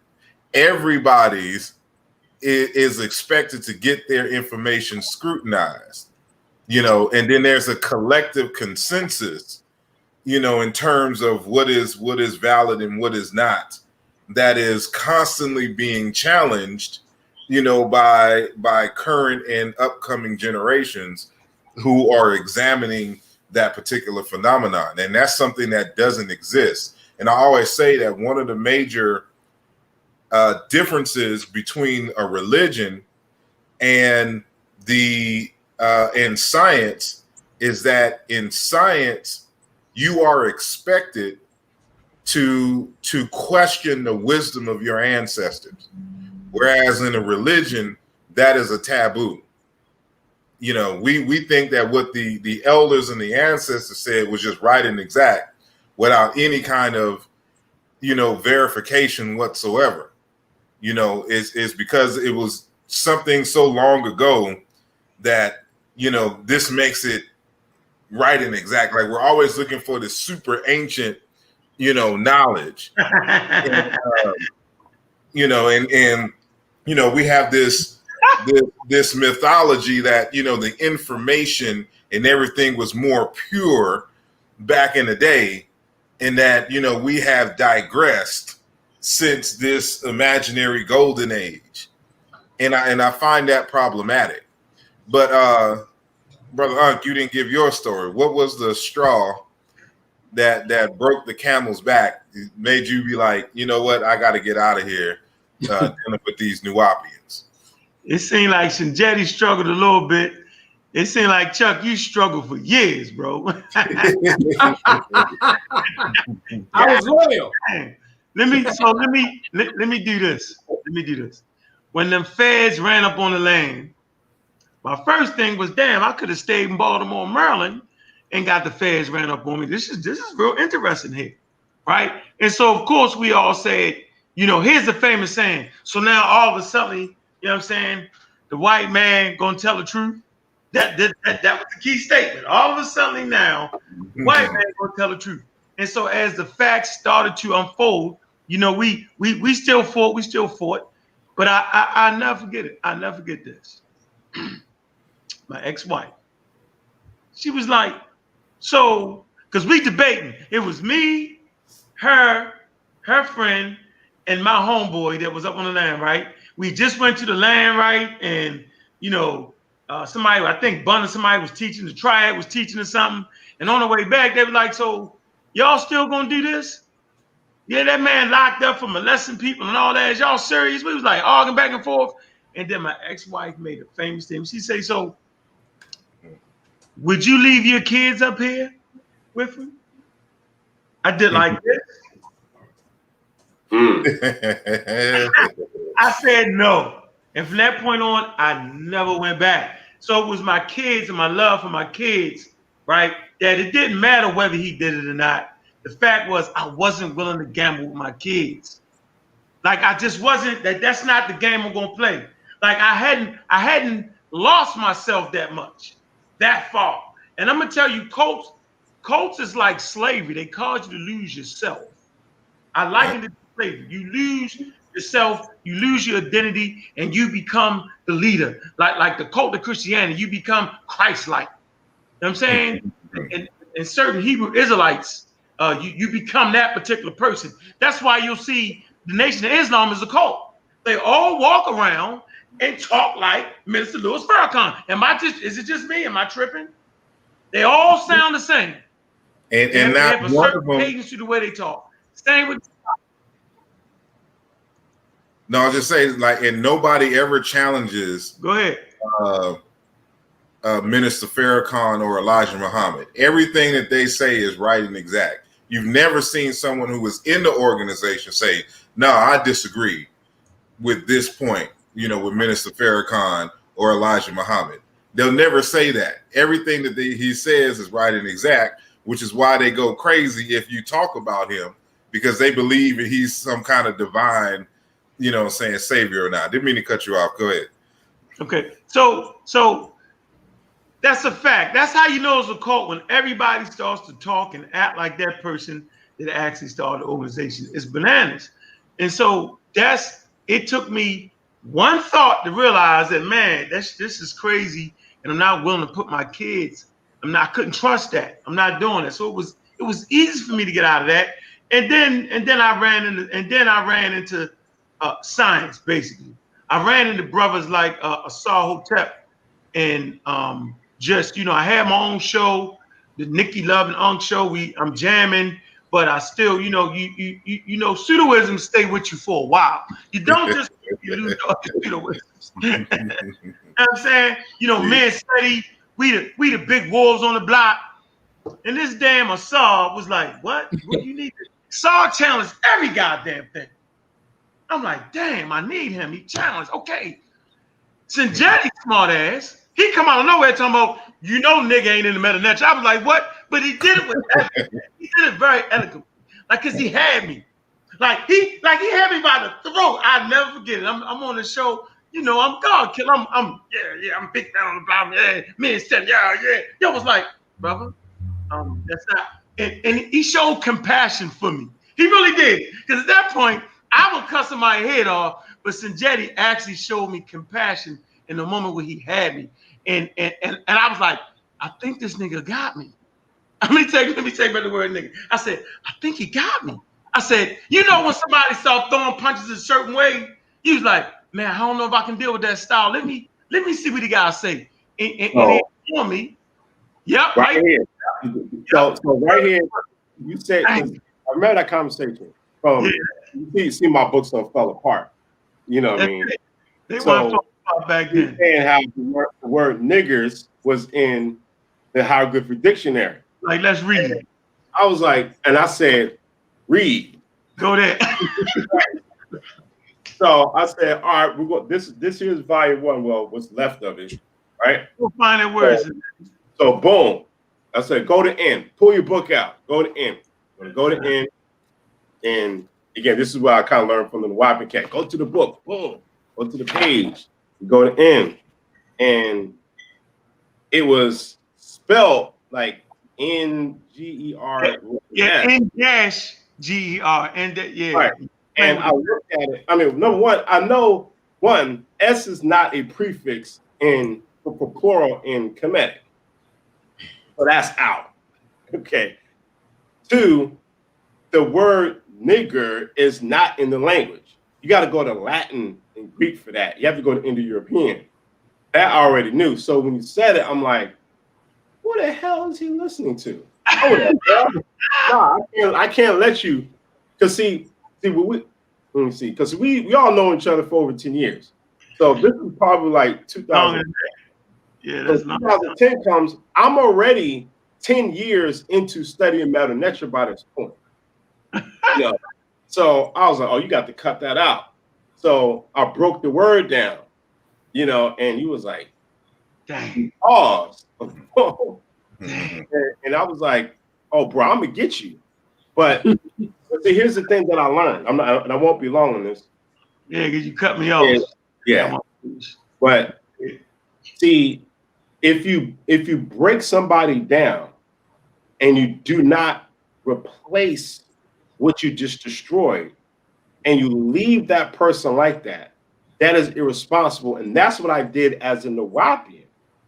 You're debating, destroying somebody's sense of reality, but then you're trying to convert them to take them to something else instead of rebuilding them properly. That is irresponsible. So in that 10 years, I realized I have to be responsible. So if I'm going to say this is incorrect, I have to walk you through what is correct and give you a tool for yourself and not destroy you in the process. I like to destroy you, just leave you there. Well, watch this. Let me finish my point. This is important. So, all right. So now I got a saw. He got a show. Ain't nobody watching it. Like they weren't checking for it like that. But it was definitely one of the most educational shows on Blog Talk. I suggest y'all go back and listen to dialogues. He had all the real. They took it all down now. Did they? Nah, you crazy. I'm going to get. I still get mine. You ain't doing it right. I'm gonna show you. They ain't gone nowhere, bro. So listen. So he got the real scholars on there, okay? And I got I'm saying during that time, yo, we was smashing Blog Talk. Like it was we was like the Sarnetta shit. Sarnetta used to come on our show. We beat him up. It was there. But just like Asar's doing now, he had the super solid show. Simple scholars. And I was like, what the fuck is he talking about over there like that? And I just would be amazed the way he did it. And I'd be amazed the way Sinjetti was doing it. And every time I would have a conversation to debate against the Hebrews, I start saying, Asar, you gonna be there? Yup. Sinjetti gonna be there? Yup. And we usually just beat up the religious community together. The Hebrews, that's what we were just killing the Hebrews. And I was like, man, let's just, you know what I'm saying? Then we formed a squad. And I picked the best people that I felt like that was during that time that was better than the shit that was on Sarnetta's bet. You know what I'm saying? The people that thought outside the complete box. So they was never thinking in that box, right? And so they kind of raised me to that level of really understanding the what you would call the really knowing how to use the science, how they was big on methodology. So that's when I got the methodology, like, how Asar say, how do you know what you know? But go ahead.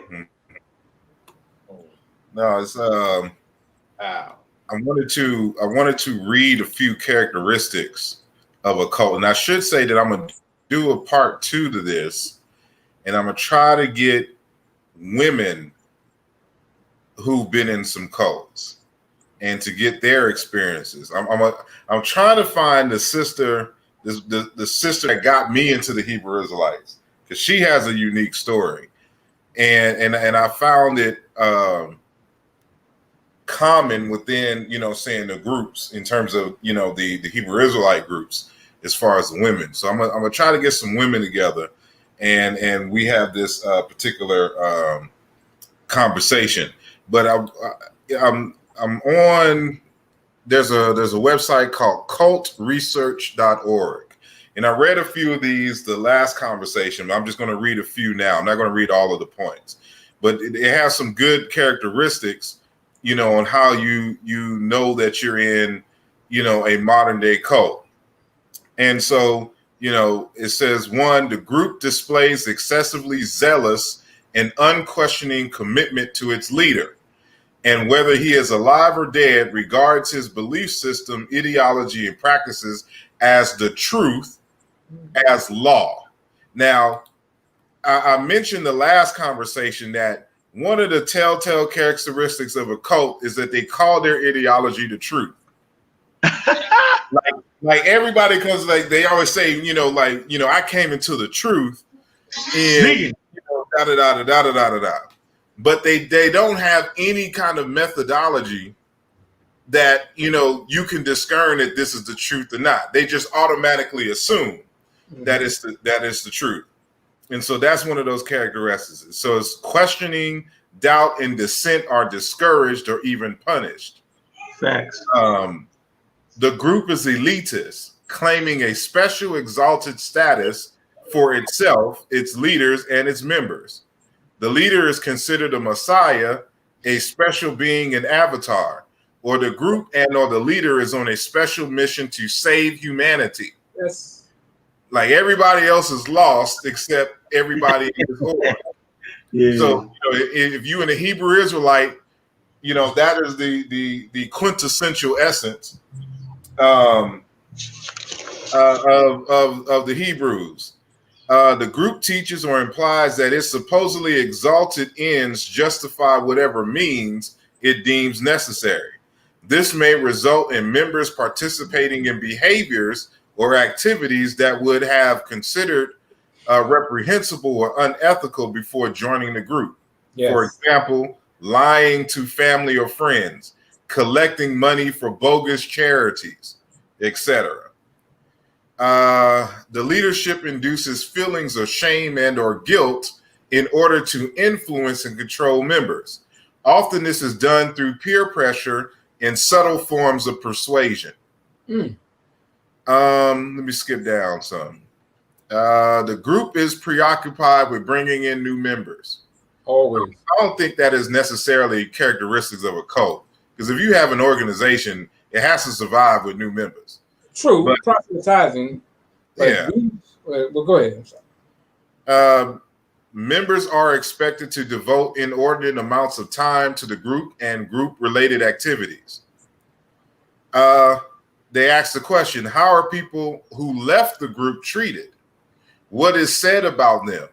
Will the group give you names of people who left, both those who were satisfied and those who were not? And so in essence, when someone leaves the group, are they ostracized for leaving the truth, so to speak? Yep. And anybody can go to my recent YouTube conversation on why I left the Hebrews, right? Well, since when I left, it was over 600 comments, and probably 500 of those comments are Hebrew Israelites in their feelings because I left the Hebrew Israelites. So that should tell you something right there. Is more than one point of view presented? Are any other points of view recognized? Are other points of view seen as valid but different? The group has a polarized us versus them mentality, which may cause conflict with the wider society. The leader is not accountable to any authorities, unlike, for example, teachers, military commanders, or ministers, priests, monks, and rabbis of mainstream religious denominations. Subservience to the leader or group requires members to cut ties with family and friends and radically alter their personal goals and activities they had before joining the group. Yep. And there's a whole bunch of other stuff here, but I'm not going to read it all. But I just wanted to, if you want to read the full thing, it is cultresearch.org. And so just reading some of that, what is y'all take on that? You want to take that? I'm sorry? I agree with it, because it ends up being detrimental, and it's a way of mental entrapment, but it's kind of like passive entrapment. So it's not aggressive, it's not out front, with the intention. It's like I said, it's indirect, but it's passive entrapment. But you don't realize it until you get out of it, and you're like, damn, what the hell was I thinking? And I went through that.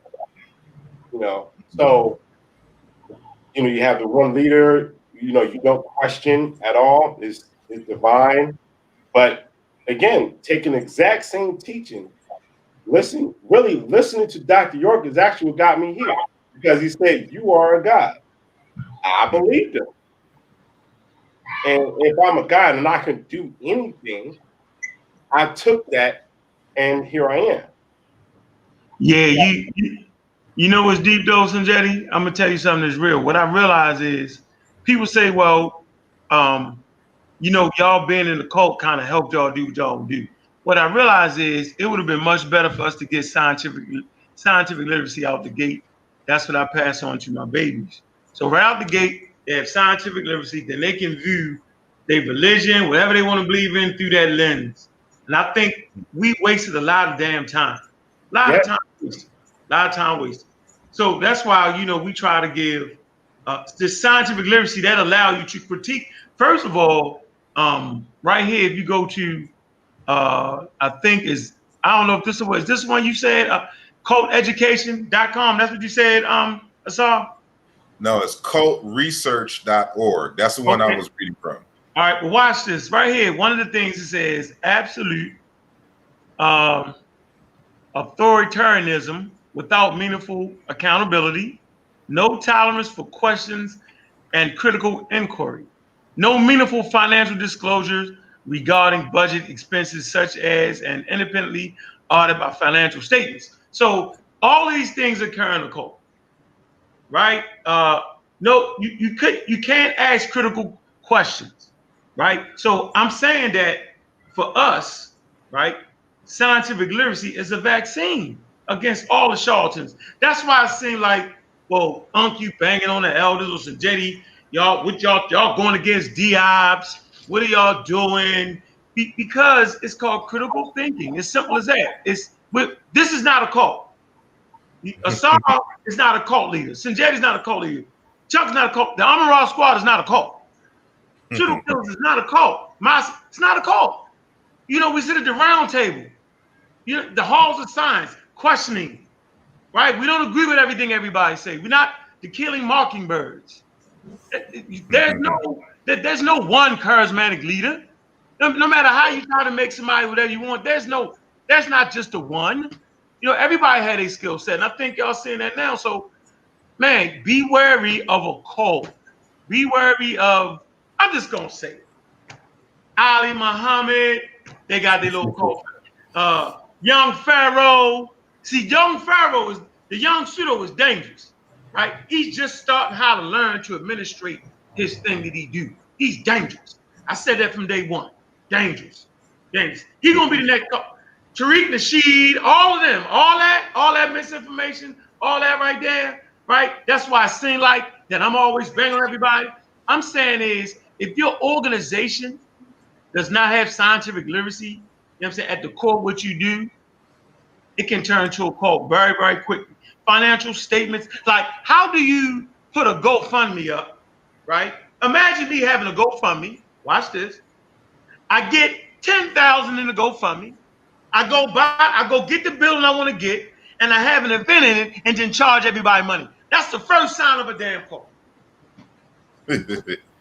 Why there got to be a cult and not just a scam, just an individual scam and scammer? Because that's cult and scam go hand in hand.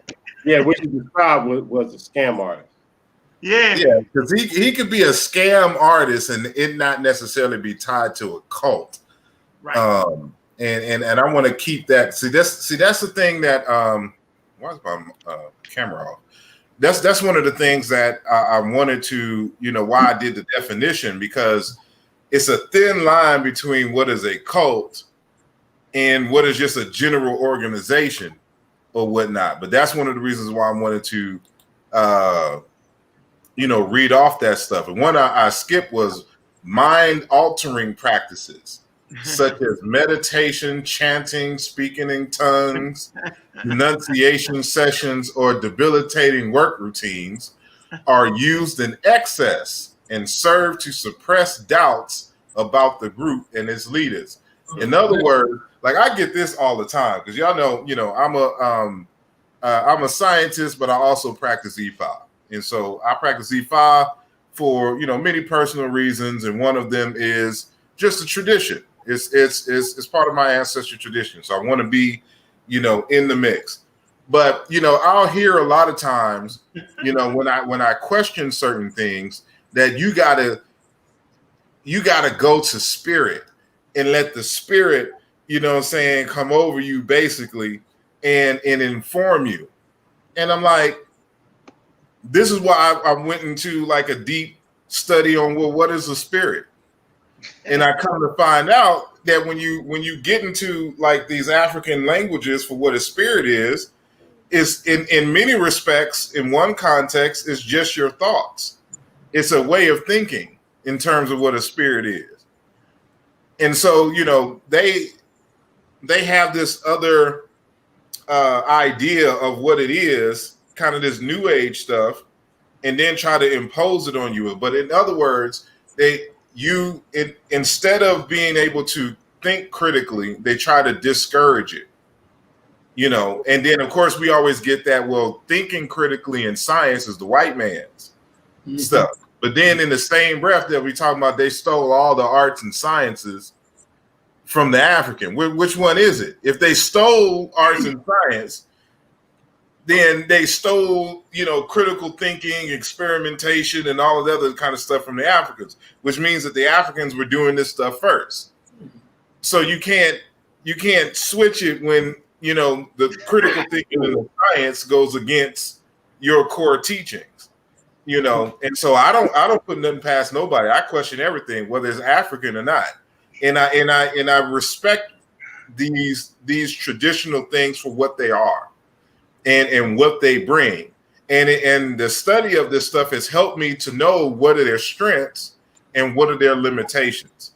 And so we know that for people who, are about self-development, wisdom attainment, and things of this nature, these can be very viable instruments and tools for the development of self-character, of good character and building community. But spirituality is not going to help you in a war against people with, great technology. I know its limitations. It has not proven itself in that aspect of history.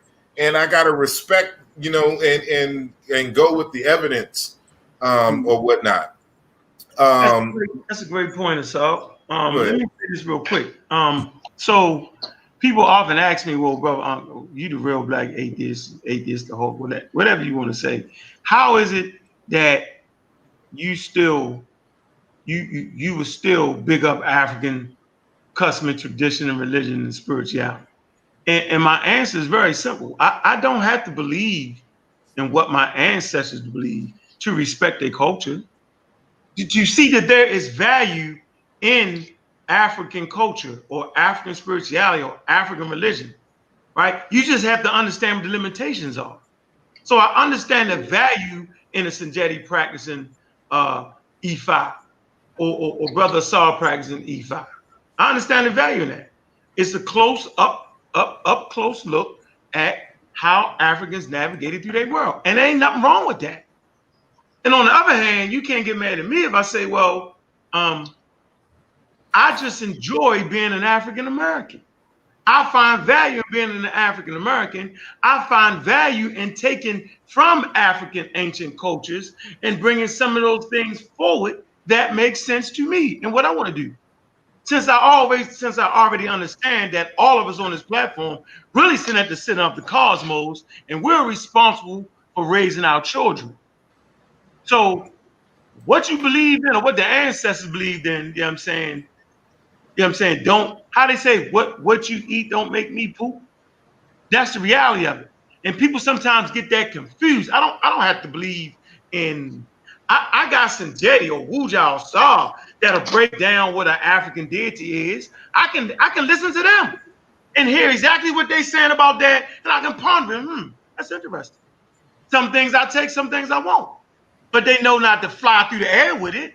But they're gonna give me a concise understanding of exactly what that particular word meant with a star. Wuja hit you with what they was trying to convey.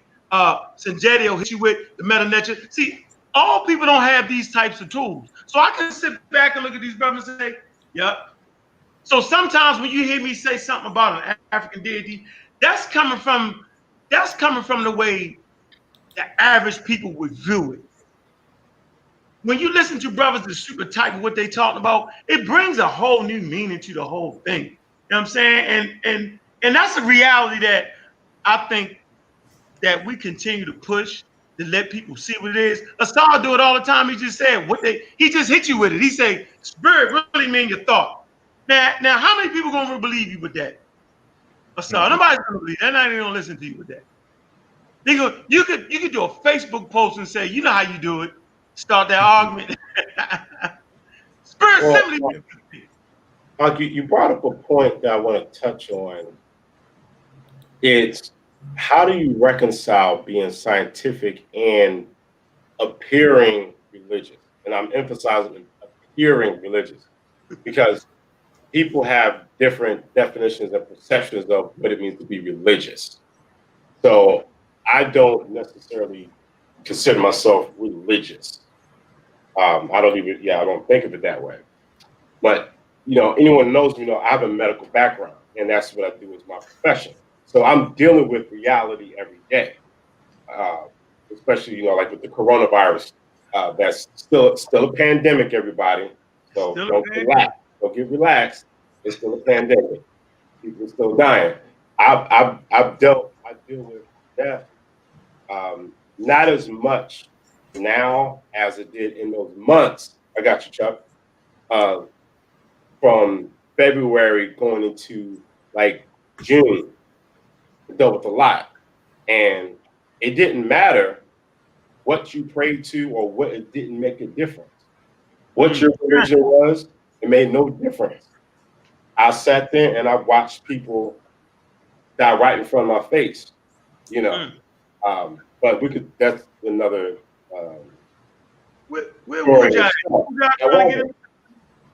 However, I'm dealing with medical realities, but keep in mind that life has meaning. So I'll get Wu John in the building. He won't come in. Yeah, that's what we do. Okay. All right, go ahead, Sanjay. Yeah, so life has meaning, and the human mind operates off of association. So, i.e., what you call symbols. So, me dealing with Ifa or dealing with African tradition, the reason why I like to deal with African tradition, one of them is, for me, it's easier to see the evolution of human thought by engaging in African tradition. Because from there, you can launch out and you can see where practices get today and different human behaviors. And then you can trace, I see why our ancestors did such and such type ritual to remember and commemorate certain events that help them to survive.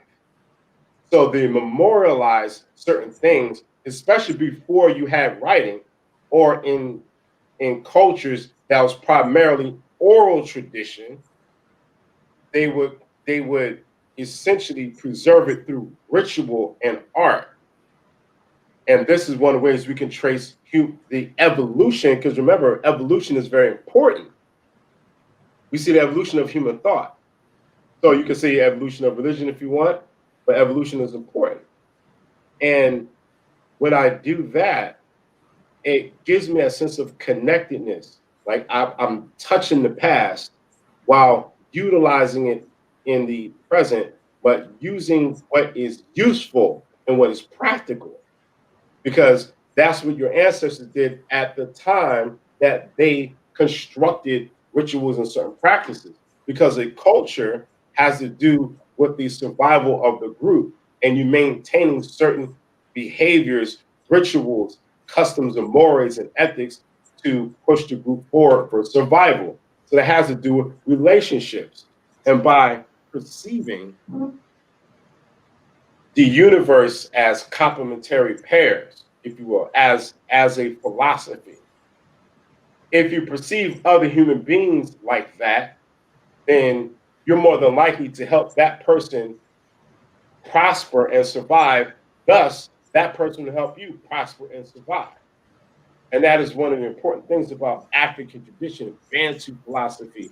We're looking in ancient Kemet. These are things that are common. It is looking at the agency of other people, that each person, as in Bantu philosophy, is a living son that has power, indwelling power that is shared among other human beings. Even if you go into Kemet and you read the creation stories, it talks about how human beings are emanations from the deity Ra. We know that this is not literal, it's all symbolic. But that's a concept of consubstantiation, that you are made up of the same substance as the creator. But what does that mean in today's terms? When you go into astrophysics and even chemistry, we realize that the same elements that make up and compose the universe is the same elements that compose our bodies. And then from there, for me, even people like Neil Tyson DeGrasse, you feel a connection because you share elements and characteristics and properties with other things in the universe. And then that sounds remarkably like African philosophy. I just think you're just trying to get back into the cult. That's what it sounds like. So, trying to ease his way back in, so I see. That's funny. That's, for me. I see you. All right. But you still want to deal in reality and look at things as they are. You want to look at this is symbolic and not say, oh, this is the total reality. Symbols are symbols and treat them as such. Don't take it overboard. Wuja, Hotep, brother. Can't hear you, bro. Check your volume. Check your wire. Man, I'm telling you, it's this daggone stream, y'all, yo. Stream, y'all don't like the squad. Don't like it. I'm telling you. Oh, Wuja, look. What you may need to do is go out and come right back in.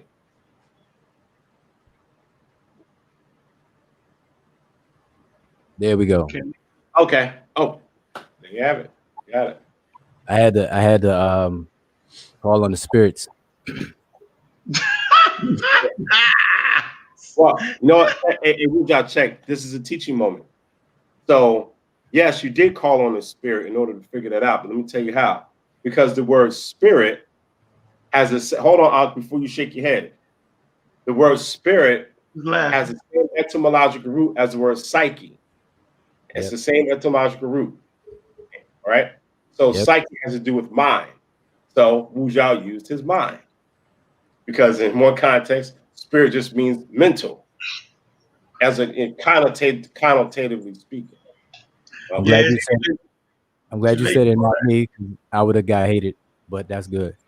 And I told both of y'all out of y'all mind, y'all know daggone well. Y'all know goodness well.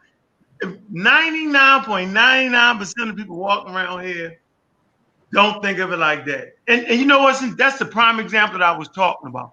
I can sit back and hear conversation and say, that's interesting. But the problem with that conversation, the problem with what y'all just say, ain't nobody listening to that, yo. No, I dare you. I dare one of y'all make a Facebook post. I dare you. Oh, I already did it. I already did. Spiritual psyche, psyche, all that, the soul, spirit and soul. Now you're right. I mean, it goes all over the place because I always start off to solicit genuine thoughts. So I kind of leave the question vague, and then I narrow it down. But hey, I want to say peace to y'all. I was listening in the car. I was listening coming in. I know I'm late to the party. I know y'all have been on already. So do you like the parties, man? You got to rewind it now. But if I can, I just want to add something because I was listening in the car and I couldn't call in or anything. I want to add something that I didn't hear you all say about the cult thing. Whoa, hold on, real quick, Wujah, before you go, because I know you're gonna go. Look, hey man, Black lives always matter, y'all. Remember that. Black lives always matter. Space age Africans. Go ahead, Wujah. I know I won't be able to get it in for another hour. Go ahead, bro. See, I'm gonna have to lose that stigma, but no, I just want to say that with a lot of cults, what I see is that the cult membership, the members, they have to believe that the cult leader is who he or she says he is. Because once you can dismantle that part, a lot of times the whole thing falls. And specifically, I know with the Nuwaubian cult you all were talking about, that is absolutely 100% true. Is that in order to be a member, you have to believe that Dr. York is who he says he is, everything he says he is. Because the moment that you don't, like, you will not find a member that don't believe that he is who he is, who he says he is. And so once that goes away, or if that could be taken away, then the whole structure collapses. And I didn't hear you all say that. Y'all may have said that. Knowing Chuck, he probably already said that, but I just wanted to make sure that was actually said, because I think that's true for a lot of different cults that you all were talking about. Yeah, I pretty much agree. And part of the challenge, again, there's always some kind of relationship to a spirit being, whether it's someone in the past, a great ancestor. I'm finding that is common. And so the question then becomes, how do you, for those of us who have a background in science, it's easy, but for the general public, how do you prove that they are in fact one or have that relationship with the divine? So as Chuck mentioned earlier, I don't know who was Dr. York supposed to be and relate or got his messages through? Okay, according to him, he had initially back in the early 80s, he had claimed to have had 7 different beings speaking, 8 different beings speaking through him. And then as the years went by, he added a few more, even down to 95, he added Noble Drew Ali, Clarence 13X, and the Honorable Elijah Muhammad. He being an avatar, he was just the vessel, and they performed what he referred to as walk-ins. So when he's teaching, you hear his voice, but that's the message coming from them, from the other side. So he had all these different beings speaking through him, including Zosa. Zosa was one of the elders that spoke through him, as well as Jesus Christ. I see. So I know, like with as I stated earlier, with the Hebrew Israelites, they were in fact the incarnations of the 12 disciples. So, you know, of course, they're getting a direct commands from Jesus or Yahweh Shai. So, you know, and then of course Elijah Muhammad, who allegedly has the relationship with, you know, God in the form of, what's his name? Master Farad Muhammad. Y'all know the name. Master Farad Muhammad. Farad Muhammad, or not Farad Muhammad. What is it? Yeah, Master Farad Muhammad. Yeah, Master Farad Muhammad. And so you see this commonality. Someone's background is very noisy. that sounds like Unc only stays in loud background spaces.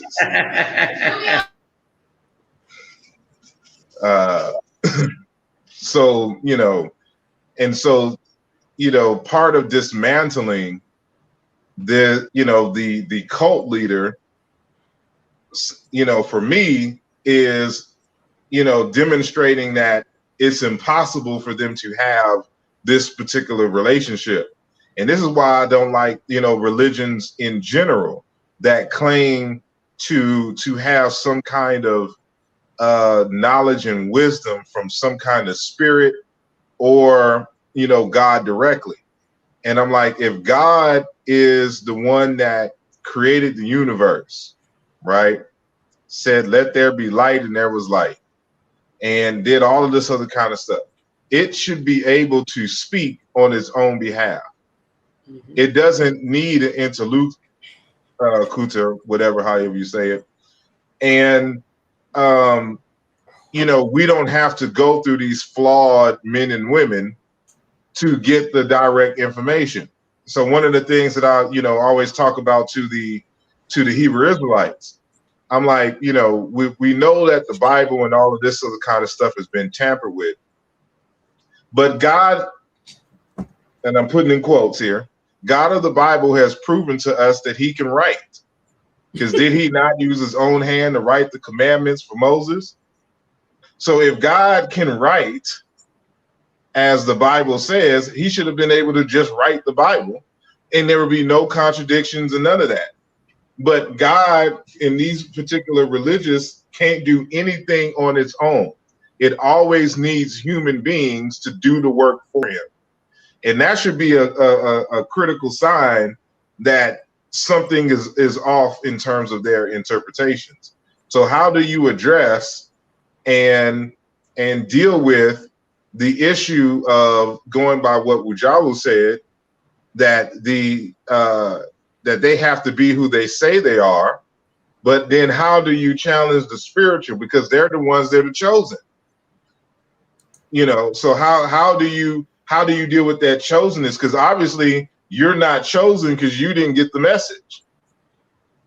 So you know, how are you going to challenge that person, the divine messenger, when you aren't special enough to get the message yourself? Well, for one thing, a lot of the teachings that York was coming with, a lot of his whoever these beings were, they kept contradicting each other. Because if they were all on one accord, at least as far as having precise, accurate information that is being delivered through this body, they were giving him misinformation. Because when you started to probe and analyze and scrutinize and criticize his teachings, that's when you discover he can't be who he say he is. But see, there was never a time, like I'll give you an example. Your claim to be in touch with 8 per different personalities, but 3 would come more often than the others. And it was Alamar, Sa'at, and Krill. Remember those 3, Chuck? Alamar, Sa'at. Those were the ones that visited him when he was a kid. Right. and periodically throughout his life. Yeah. So at no time did anyone else also claim to speak to these 3, except a few times. And when that occurred, which is rare, then that person was considered an a nutcase, an outcast, and it wasn't true because they only go through one particular person. Hold on. Wait. Krill. So wait. Go ahead. So York claimed to be a unique occurrence. His birth and himself was a unique occurrence that only happens every 25,000 years. So that shut everybody else out. Like he gave himself enough room for 25,000 years room to be the uniqueness within our time frame here now. Only one occurs every 25,000 years. And so that it was him. He was the one that his chest was open. These beings at a young age prepared him, and then when he became of age, he went through initiation. He was talking to this other being, but then he realized he was speaking to himself the whole time. His whole story is documented within the Holy Tablets where he talks about that part. But I just wanted to add that point that to you, what you were asking, Asar, is when the divine or connection to the spirit or whatever source that they're claiming to be of, when that is questioned, it's demonized. You're made to feel nuts, crazy, or whatever the case is, at least by others. And so a lot of these organizations like that, they use the cushion of the membership to do that. It's not necessarily the actual leader, but it's the other members that will actually do these kinds of things because of how it's structured. I just wanted to make sure. That. All right. Anybody else want to add? Well, hold on. Before I do that, because we had everyone answer this question. And so you're going to have to give us the condensed version. So why did you join the Nuwaubians, and why did you leave? Oh yeah, to Brother Wujawu. Oh man, I don't know if I could be condensed. Right, of course not. No. Yeah, I'll give you the cliff note on the entry. Okay. I came. Well, okay. Let me just sum it up. What attracted me to it was, okay, first of all, let me say this. I think Chuck already said this, that the organization is really an amalgamation of different organizations. Well, I can't say that. Transformed, that was called like schools of thought. So when I came upon it, I came into it, it was in a transition phase from the Ansar Allah community, Nubian Islamic Hebrews, into this this kind of limbo state. And so when I came, I was long story short, there's a lot to it, but long story short, I was introduced to a book that was written by Amanubi Rakata. Okay. But then I also got books where it was written by El Imam Isa al-Hadi al-Mahdi. And then I also got books that was written by Yeshua Bar al-Hadi. So I had not three books, but I had books that was written by three. In my mind, I thought they were three different people because I never met them at the time or anything like that. I thought this were three authors. I was like, man, this organization got some sharp scholarship, some sharp authors. Like, I'm like, man, you got this one. So at the time of the transition, he had turned his focus on Islam and was questioning Islam with the 360 questions to ask the Orthodox Sunni Muslim. So I saw that. I was like, man, I like that because he was asking critical questions to the religion. Then also 360 questions to ask the Hebrew Israelite and Christians. And I'm being brief because it's like some time frame. But anyway, what attracted me to it was the non-religious aspect of it. To question religion, the whole thought of question religion. And so that's what actually attracted me to it at first. And then once I got attracted to it, I found out the at least on paper, the goals and the mission to raise a group of people to do for self, be of, by, and for yourself, to instill pride, to raise the youth and things like that. Have your own flag, have your own language, have your own land, and all this other kind of stuff. So those are ideals that anybody would aspire to belong to. So that's what really attracted me to it in a very, very short nutshell. All right. Now, so well, here's the question. When everyone left, did you feel compelled to join another religious organization, or did you stop, dealing with religious organizations, altogether at that time? If you did, and if not, did you join some other kind of religious organization at some later point in history in terms of your timeline?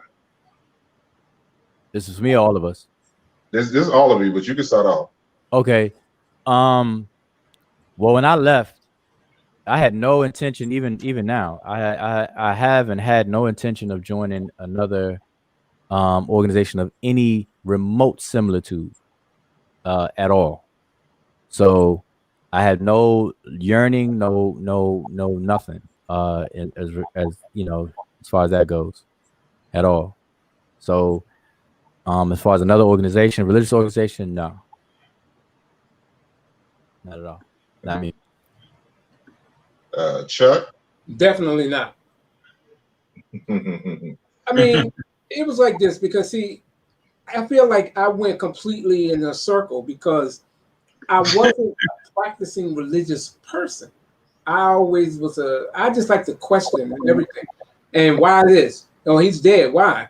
Because, well, why? I just kept going on and on and on until it just got ridiculous. So I had to learn to stop probing and questioning, because at some point, are you going to accept, that kind of thing. So at this point, see, after all it was done, I mean, I've been the happiest in my life now than I think I've ever been since I was a kid, of course. I mean, I feel like my mind is free. I have access to things beyond my imagination I could have had, I have friends. I mean, I feel so international, I'm studying languages, and it's so much that we see that Sumerian in the background. Oh yeah, I had a class earlier. All right. There's so much that what does it say? I've benefited from as a result of leaving it. I mean, and it's even weird because I didn't actually just walk up and leave, because as y'all know, I listen. My situation was just a little unique because one of the things that was pretty much mandatory as far as the organization was concerned, you had to move in to the community. If you didn't move in, you wasn't considered fully in or a part of it or about it. Yeah. So Joe, you went down and you lived on the property. Okay. Yeah, that's another thing. Let me just cut in real quick. Mm-hmm. I want to because a part real quick because a part of me. How'd you do that? No, real quick. I'm just gonna cut in real quick because my entrance into it follows suit with what I was saying and what you brought up, Chuck. No, because I actually moved on the land with Dr. York and everybody else from the inside. So my entrance into it was to not sit on the sidelines and be a spectator and an observer. I wanted to be in the middle of making stuff happen. So what I saw as a goal on paper and a mission on paper, I wanted to execute that and make sure that was being done. So I moved, did what I had to do to move right there in the center of everything and make it happen. Started the farm on the land. We had 476 acres of land, lived there from 1997 all the way up until 2004. That's how long I lived there.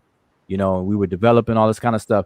it was never about the religious or the so-called quote unquote spiritual aspect for most of us that lived on the land, because it's like a reverse thing. Just real quick, it's like a reverse thing. The closer you get, the less religious or as they would say, spooky you are, because you actually see things unfold. You see how the buildings was erected. We're actually building the stuff. People are coming to the land, visiting, performing rituals in buildings and in monuments that we built, and that like here I am climbing the wall to what outsiders see as a sacred ceremony. I'm climbing the wall to turn the lights on, and I'm walking into the Black Pyramid. Nobody's ever been in there, from the outside. But I'm walking in to turn lights on and flick the circuit breakers and stuff like that. Walk out, climb the wall, and they're up there, have their arms up and praying and stuff, and I'm just climbing the wall. So Yeah. It was totally different experience there. So I just wanted to kind of follow with that. That's how most of us did. So that means that you were there when I was there. We just didn't cross paths. That's crazy. Yeah, I've been there. I was down on the land about 3 times. Yeah, 3 times. Oh, that's it. Boy, you missed it. Why? Yeah. I seen you there down at the same time. We just never, yeah. Well, you probably see me. I was probably like 40 pounds lighter, skinnier than I. Yes, you were. You probably saw me. You probably said, "No, it was me." Because see, I was in charge of audio visual, as far as what people would see me do, the studio, the farm, and all that other kind of stuff. So anytime there was an event, the stage, the mics, the lighting, everything, the booth, I was always in the booth. So the DJ, the booth behind the scenes. So the stage, the hill, on the beach. Like the black stage, I think it was like black or something. Yeah, both. It was up the hill and on the beach right next to the pyramid. I was there, Yeah. So you probably just didn't. 98, 99, and 2000 were the years. Oh, definitely. Yeah, definitely. You I was there. You probably just, still got the physical photos. Yeah, I was behind the scenes. I wasn't about being in front, but yeah. Hey, look, one of the funniest things, I'm gonna just say this and I'm gonna run. The funniest thing was, it was myself and a guy named Jonathan Johnson. I was running a store in Baltimore, so York had asked us to come down and get raised in this Nuwaubian Grand Lodge thing. So we were the only 2 brothers from up north at the time. So one of the funny things was that we had to get all 3 of our degrees that one night. So we literally had to go to Solomon's Temple and go through the End of the Apprentice, fellow craft, and then the Master Mason's degree. The funny thing was, now with Jaru, you was there, and I remember him because I was blindfolded, but I saw him in there. Well, you can't tell the secrets now. If the secrets be busted, goddamn. And this dude, man, it was funny because, like the other guys, they was hazing you and they hitting you and all this other stuff. And I heard him, and when John was over there pinching me, pinching. So he was so skinny. That was the funny thing. Even though, because I could still see, because I had pulled my fold down a little bit, I could see what was going on. I was cheating. But for the record, Hayes, I don't know what Chuck is talking about. Hayes, I don't know what that was. I don't know what he's talking about. I don't know what he means by Hayes. I know nothing about that. No, I got that part out some editing, bro. He done lost his mind. He done drank the Kool-Aid. Yo, coming to so brother, yes. Did you? I already know the answer, but just for record's sake, did you jump to another religious organization afterwards? Hell no, man. Hell no. Me, Seti, talking shit on the radio, man. I say the hell with all that nonsense. I'm gonna do something where where I can control the goddamn narrative on that one. So no, it just primed me. It made me really want to teach, man, and give people a way of getting the real truth. And as I did my shows and as I came in contact with more people, right, you know what I'm saying, it just showed me how to really teach people. And so, it's just having an open mind. And I suggest everybody, just have an open mind in your development as an African person. And, you're going to get the right information. You just got to work. It's work, though. There ain't no spooky to it. A lot of reading, writing, studying, and just have an open mind, man. I keep an open mind. Sometimes I'm just not going to listen to that type of shit. Sinjetti will try to get you, though. Sinjetti be trying to get me. I don't let you get me, Sinjetti. No, Wuja, you be trying to get me too. Wuja's trying to start a meta-netra cult. Yeah, he got the code of he got experience with the Nuwaubians, and now he's starting to. And the secret leader is Dr. Ricchetti. Yeah. Oh, man. No, but speaking of that, I was one of the first teachers of Nuwaubic. Yeah. In DC. They were there before the books came out. They were sending me the lessons, and I was synthesizing them and everything, and actually teaching in DC, in the DC Tabernacle, Nuwaubic before it came out. So the whole thing about Nuwaubic being the ancient Egyptian mystery language, there's a play there where I think y'all mentioned earlier that the organization had another branch called the Ancient Egyptian Order. I think Sanjetti mentioned it, the Ancient Egyptian Order. So Nuwaubic was the official language of it, but what the general public took it as is that Nuwaubic is the ancient Egyptian, meaning Kemet, mystery language, and so that was allowed to be believed, and now so even to this day you have new members who believe that is ancient Egyptian and this and that, but it really wasn't, not at all. I still got a dictionary that was wasn't even published. This thick dictionary. I don't have it with me, but I don't think it was ever published. Not sure. Dictionary. It's probably worth $1 million right now. Huh? You ain't lying, boy. I don't know why you don't put that out. Put a name on that joint. Malachi, you don't get money. Yeah. They changed it up. So, once I left the Nuwaubian community, I vowed I would never ever follow up under one man. Never do it.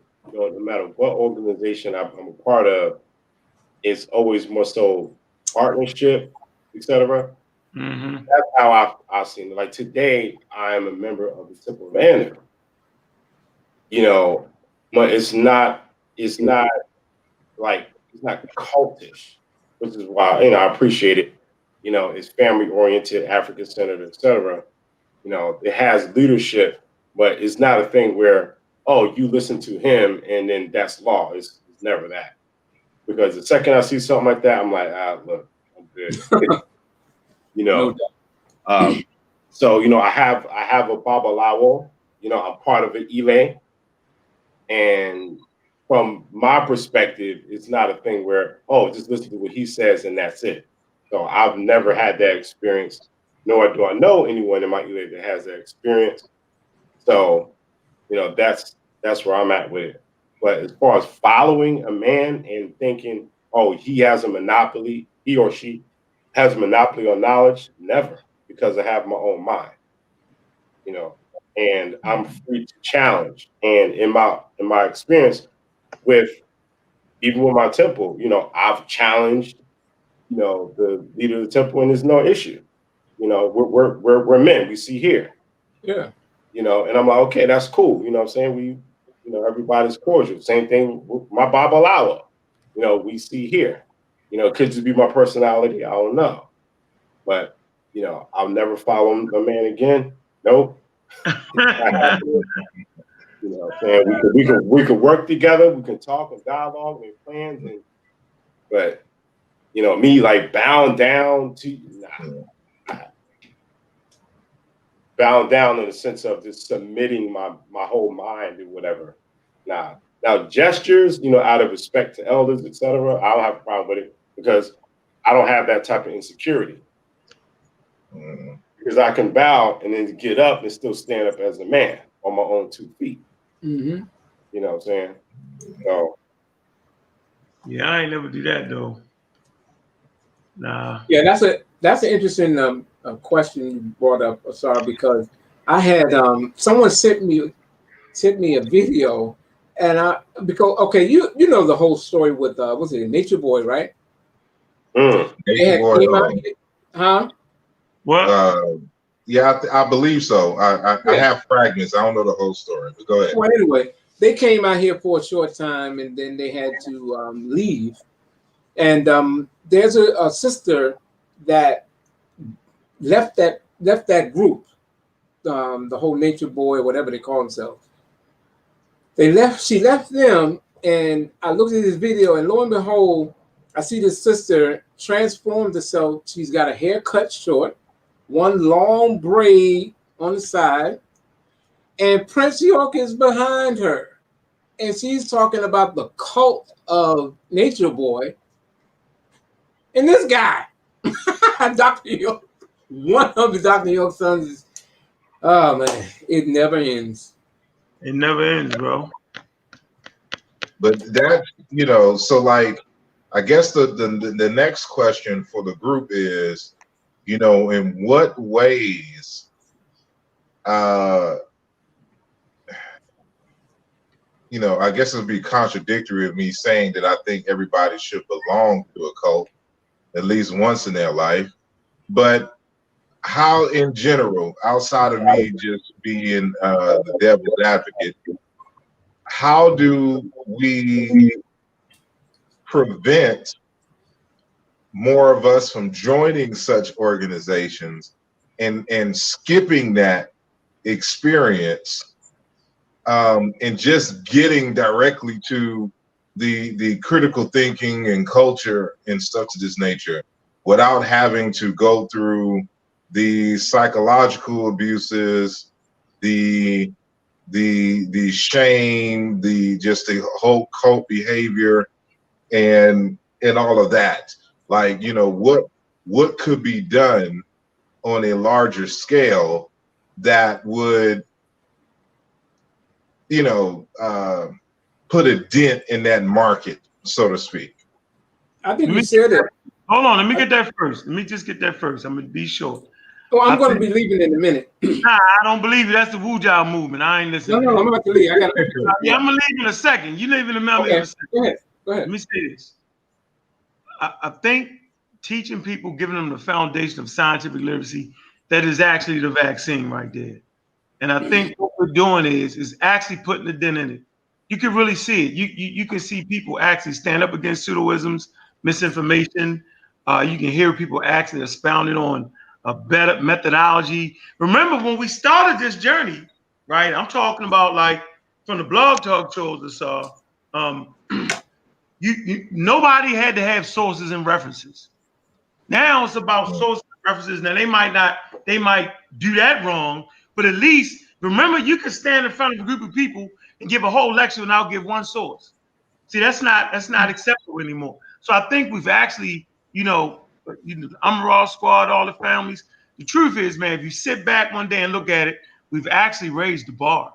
And I think we're doing our job. Now is just time to put together a nice full feature or something like that, and keep writing the books. Kofi Pasai research team, they got about 3 books out, 2 children books out, and you can just see the legacy moving forward.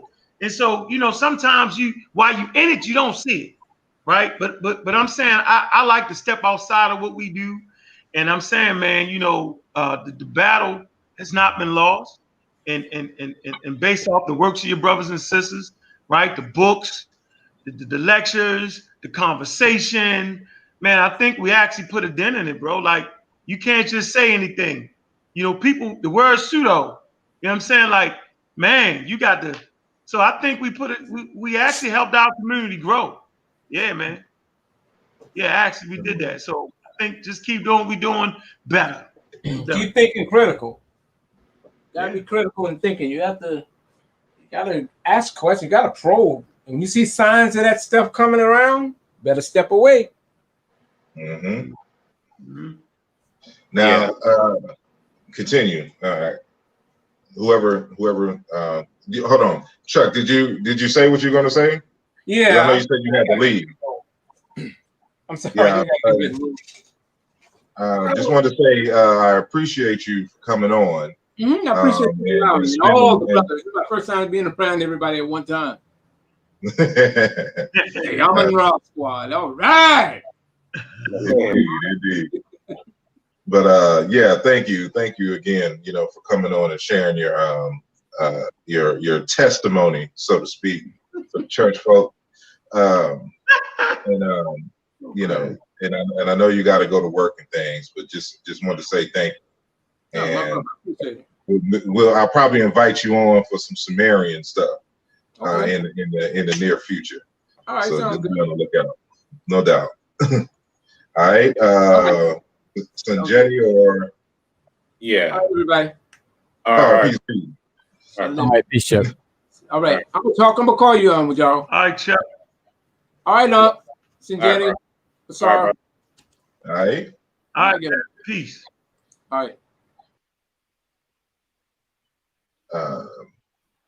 So Sanjay or Ujawu, if y'all want to respond to the question.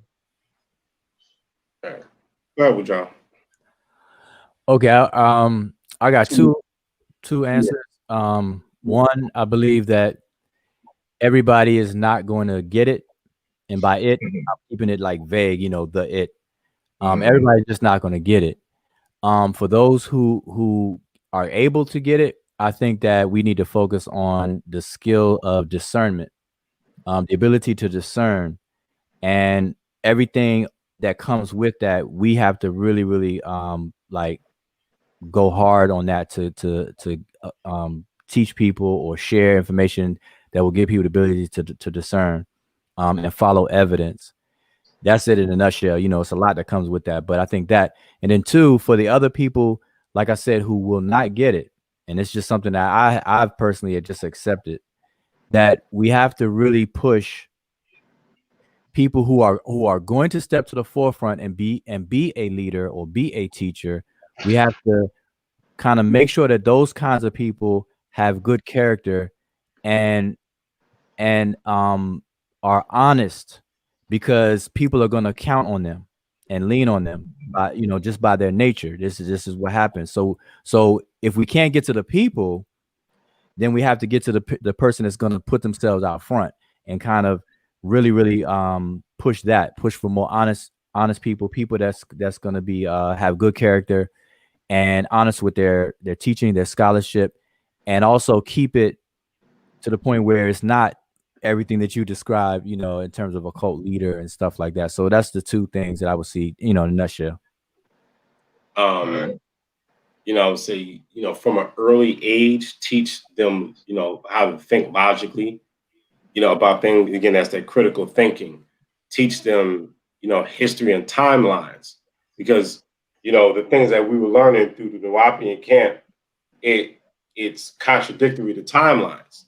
So you want to be able to equip people to see the red flags early. And, on first encounter, you should be able to see those red flags. So, I'd say that would be pretty much my part. I think everyone else pretty much summed it up. And have good supporting relationships with people who are going to help you to see things that you might not see around you. See, so that they can help you. Have good relationships. Some people are like out there on their own. But yeah, go ahead.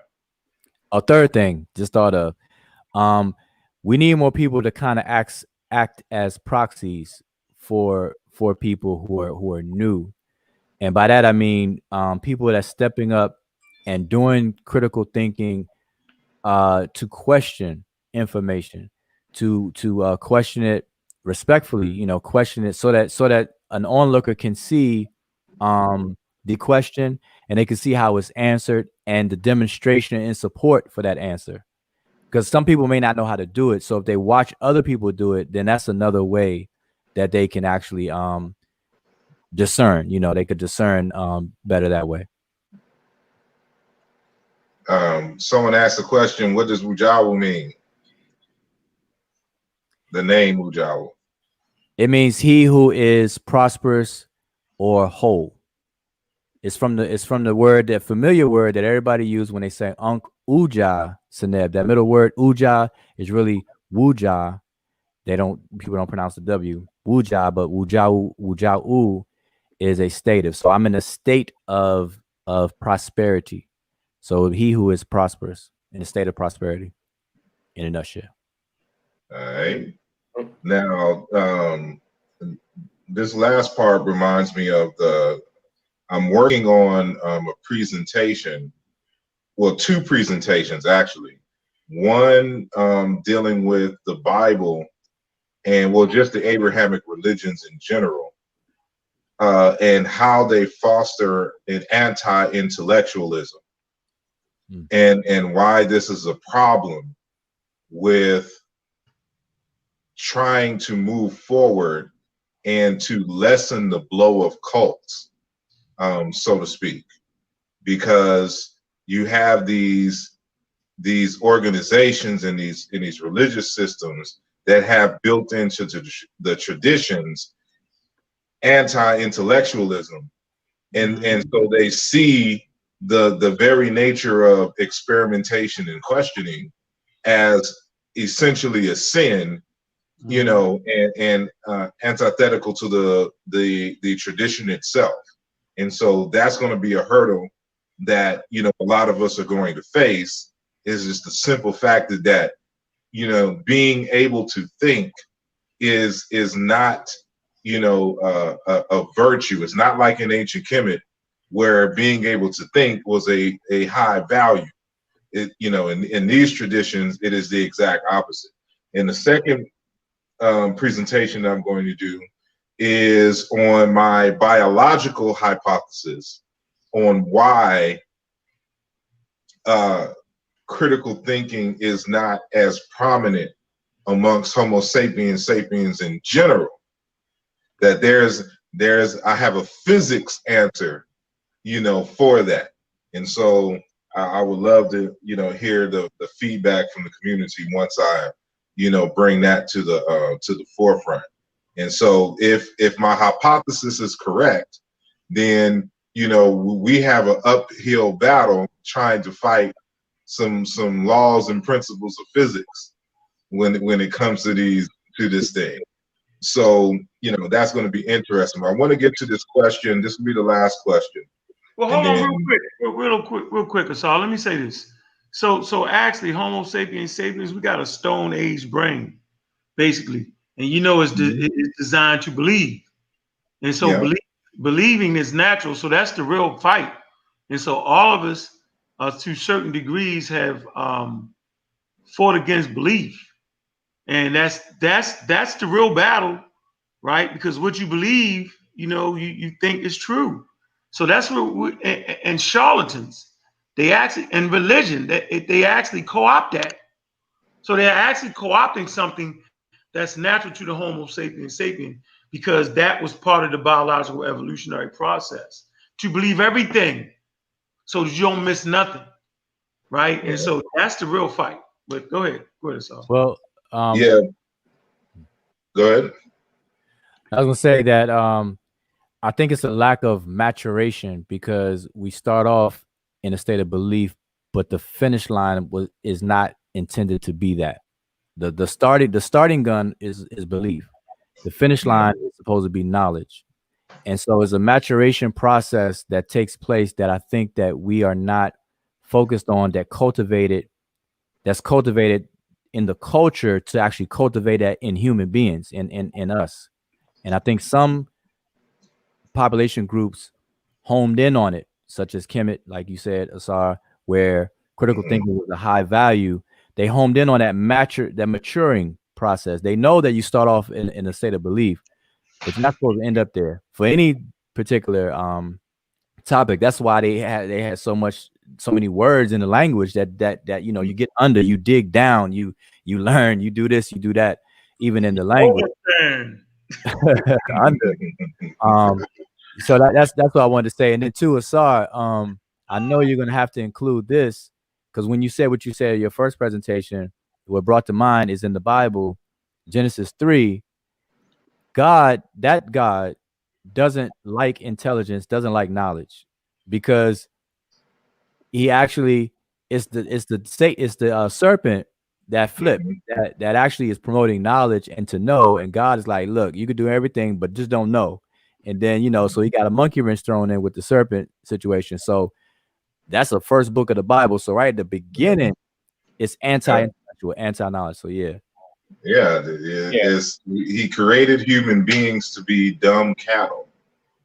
And when they hacked the system, when they hacked the matrix, this became a problem, saying for the God of the Bible. And so, but the what to kind of add on to what Uncle's saying, what the angle that I'm gonna be coming from again is coming from physics. And it's a principle in physics called the principle of least action, which essentially says that nature is lazy, that it wants to optimize its energy output. So for example, like there's a reason why when you toss a ball in up in the air, that it goes straight for the most part. Then it kind of curves because of gravity and some other kind of stuff. But essentially it does this. So we ask the question, why when we throw it up, it doesn't go like this, or it doesn't make a curly move? Because you would have to pump in too much some extra energy in the system to do that. It wants to do the least.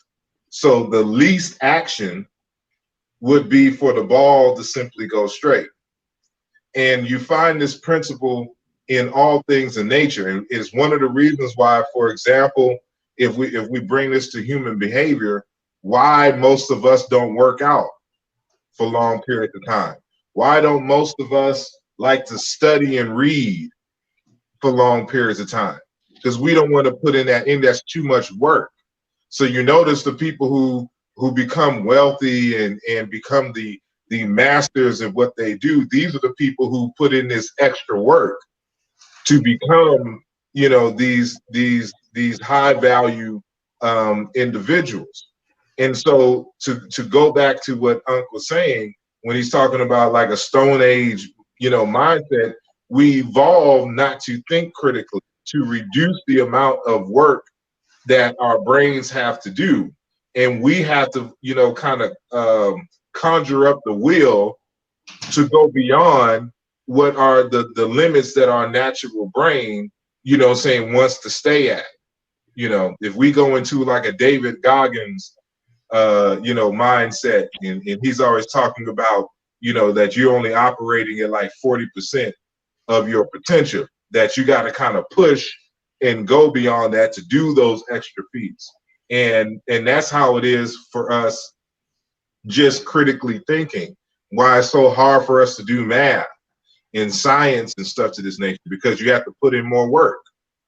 And so we got to basically create an intellectual workout program, to kind of counter, a lot of this of what we're seeing, and so it's getting people to not be lazy and not be afraid to put in that extra work, and to let your head hurt for a little bit and do those exercises. That's why I say a P90X for the brain, for the mind. Exactly. Yeah. But where was this question? So, and also microwave, like what we coined, or what has been coined as microwave scholarship, is a direct result of exactly that. Water. The way I hear it, in terms of a saying, they say water seeks the path of least resistance. Exactly. It's the principle of least action. Yeah. And so that's how, by nature, that's what we default to. Yeah. Exactly. So we're fighting physics, dealing with the human groups. So this is going to be a question coming from the chat, and it's coming from Mr. Morpheus. He says, are we more divided, not part of these cults? Was there more unification in them? It's a great question. My response is no.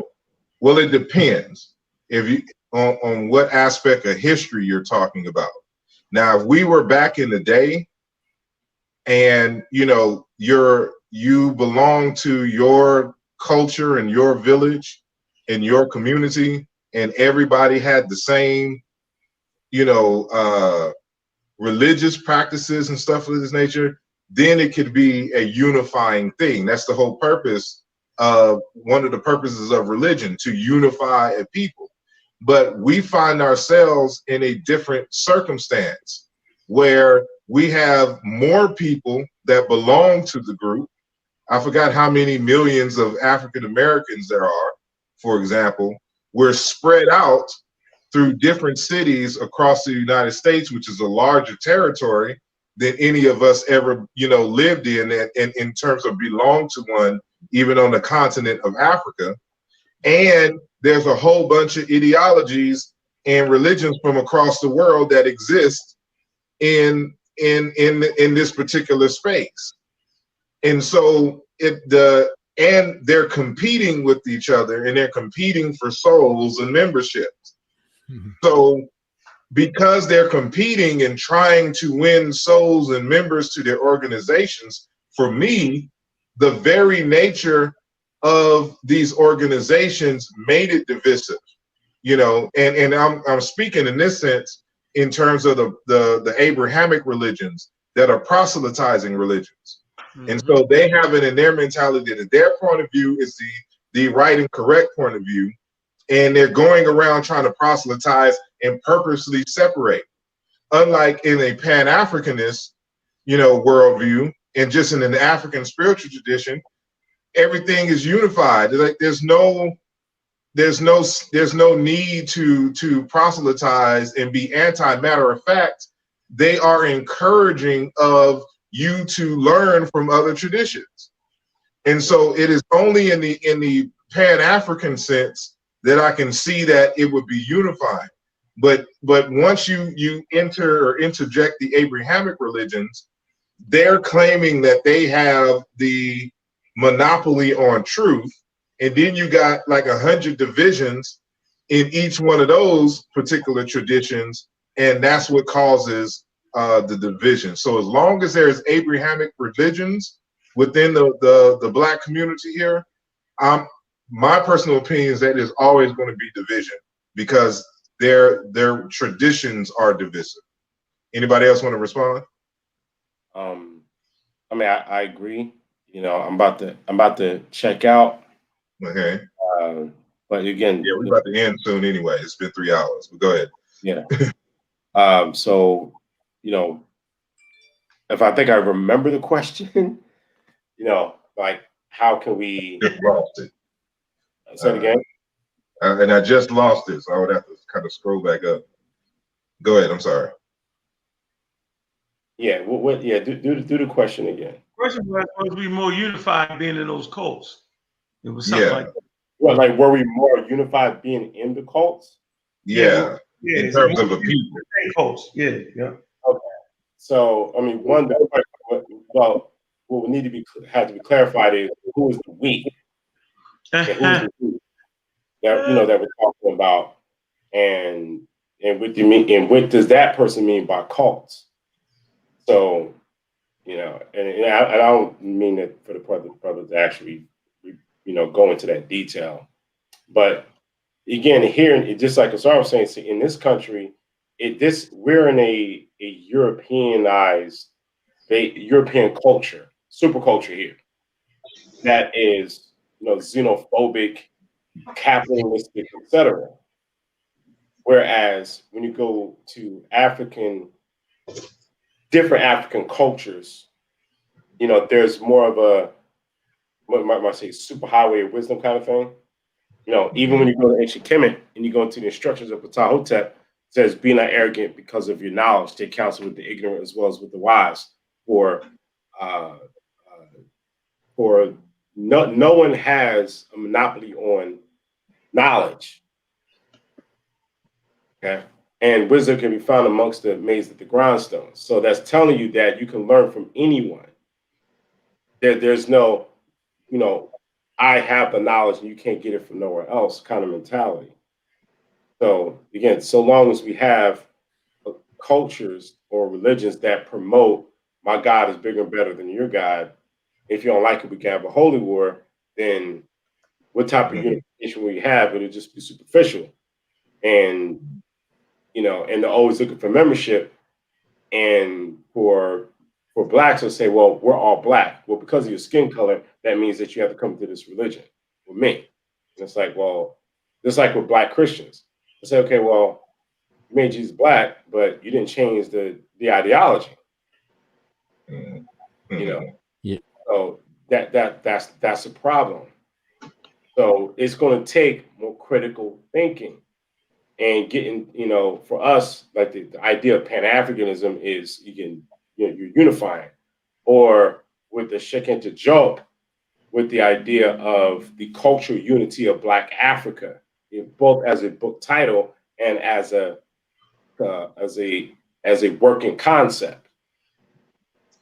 So, but matter of fact, I may do this as a future show, or as a future Devil's Advocate show.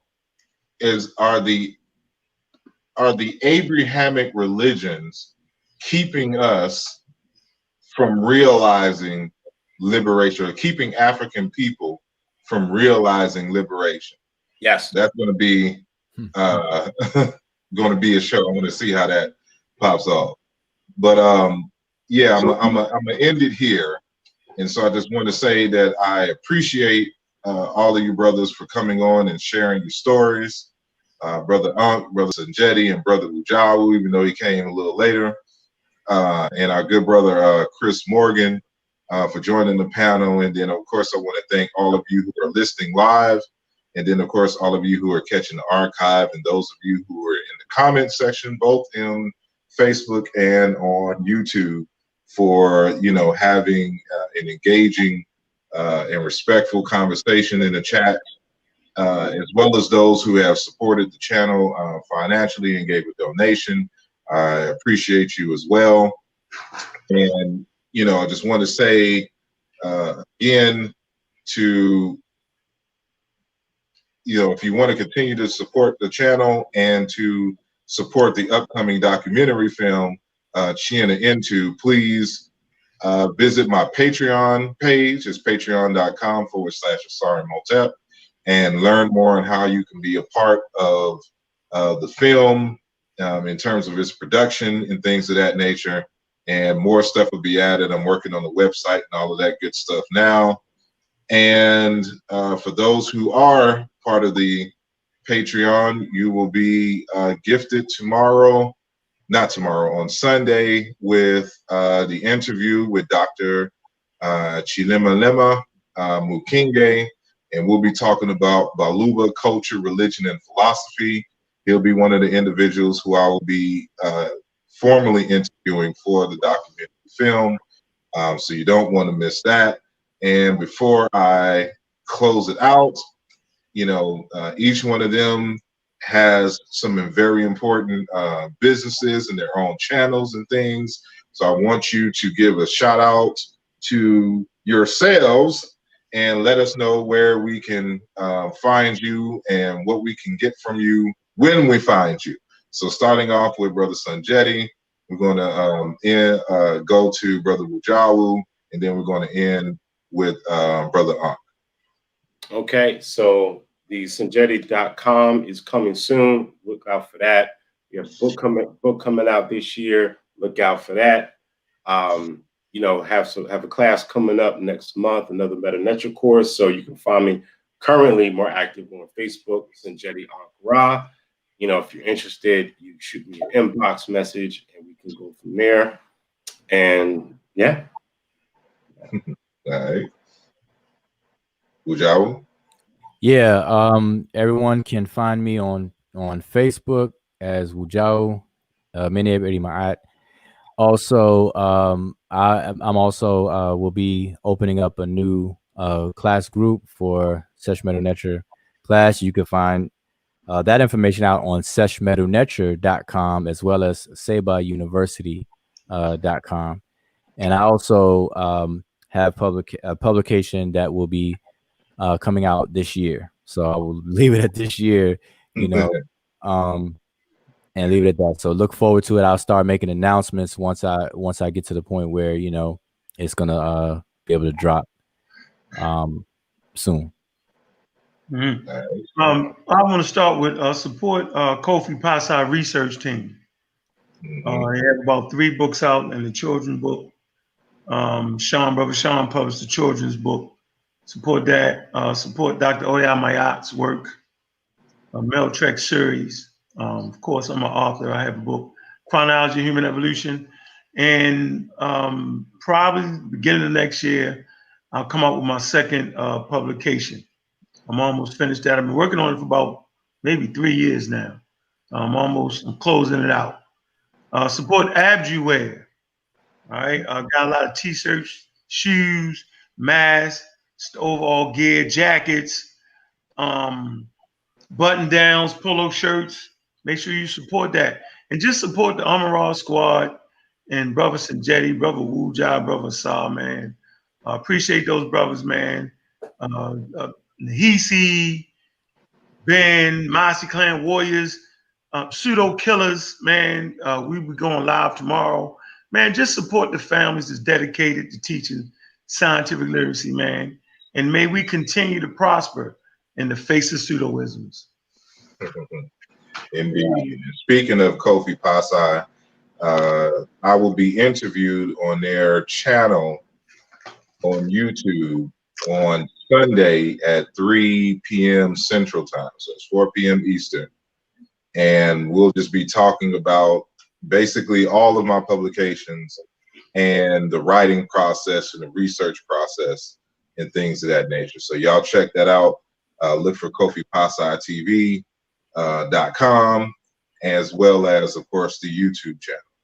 And so with that said, you can find me on all of those platforms. And of course, my website at asarimhotep.com. So I will see y'all again on this Sunday on Kofi Pasai TV. And then, of course, for those who are on the Patreon, you'll see me with the interview with Dr. Mukinge. And we'll be getting it in on some deep African spirituality and the like. So with that said, I appreciate y'all for joining, and good night to all of y'all. Peace.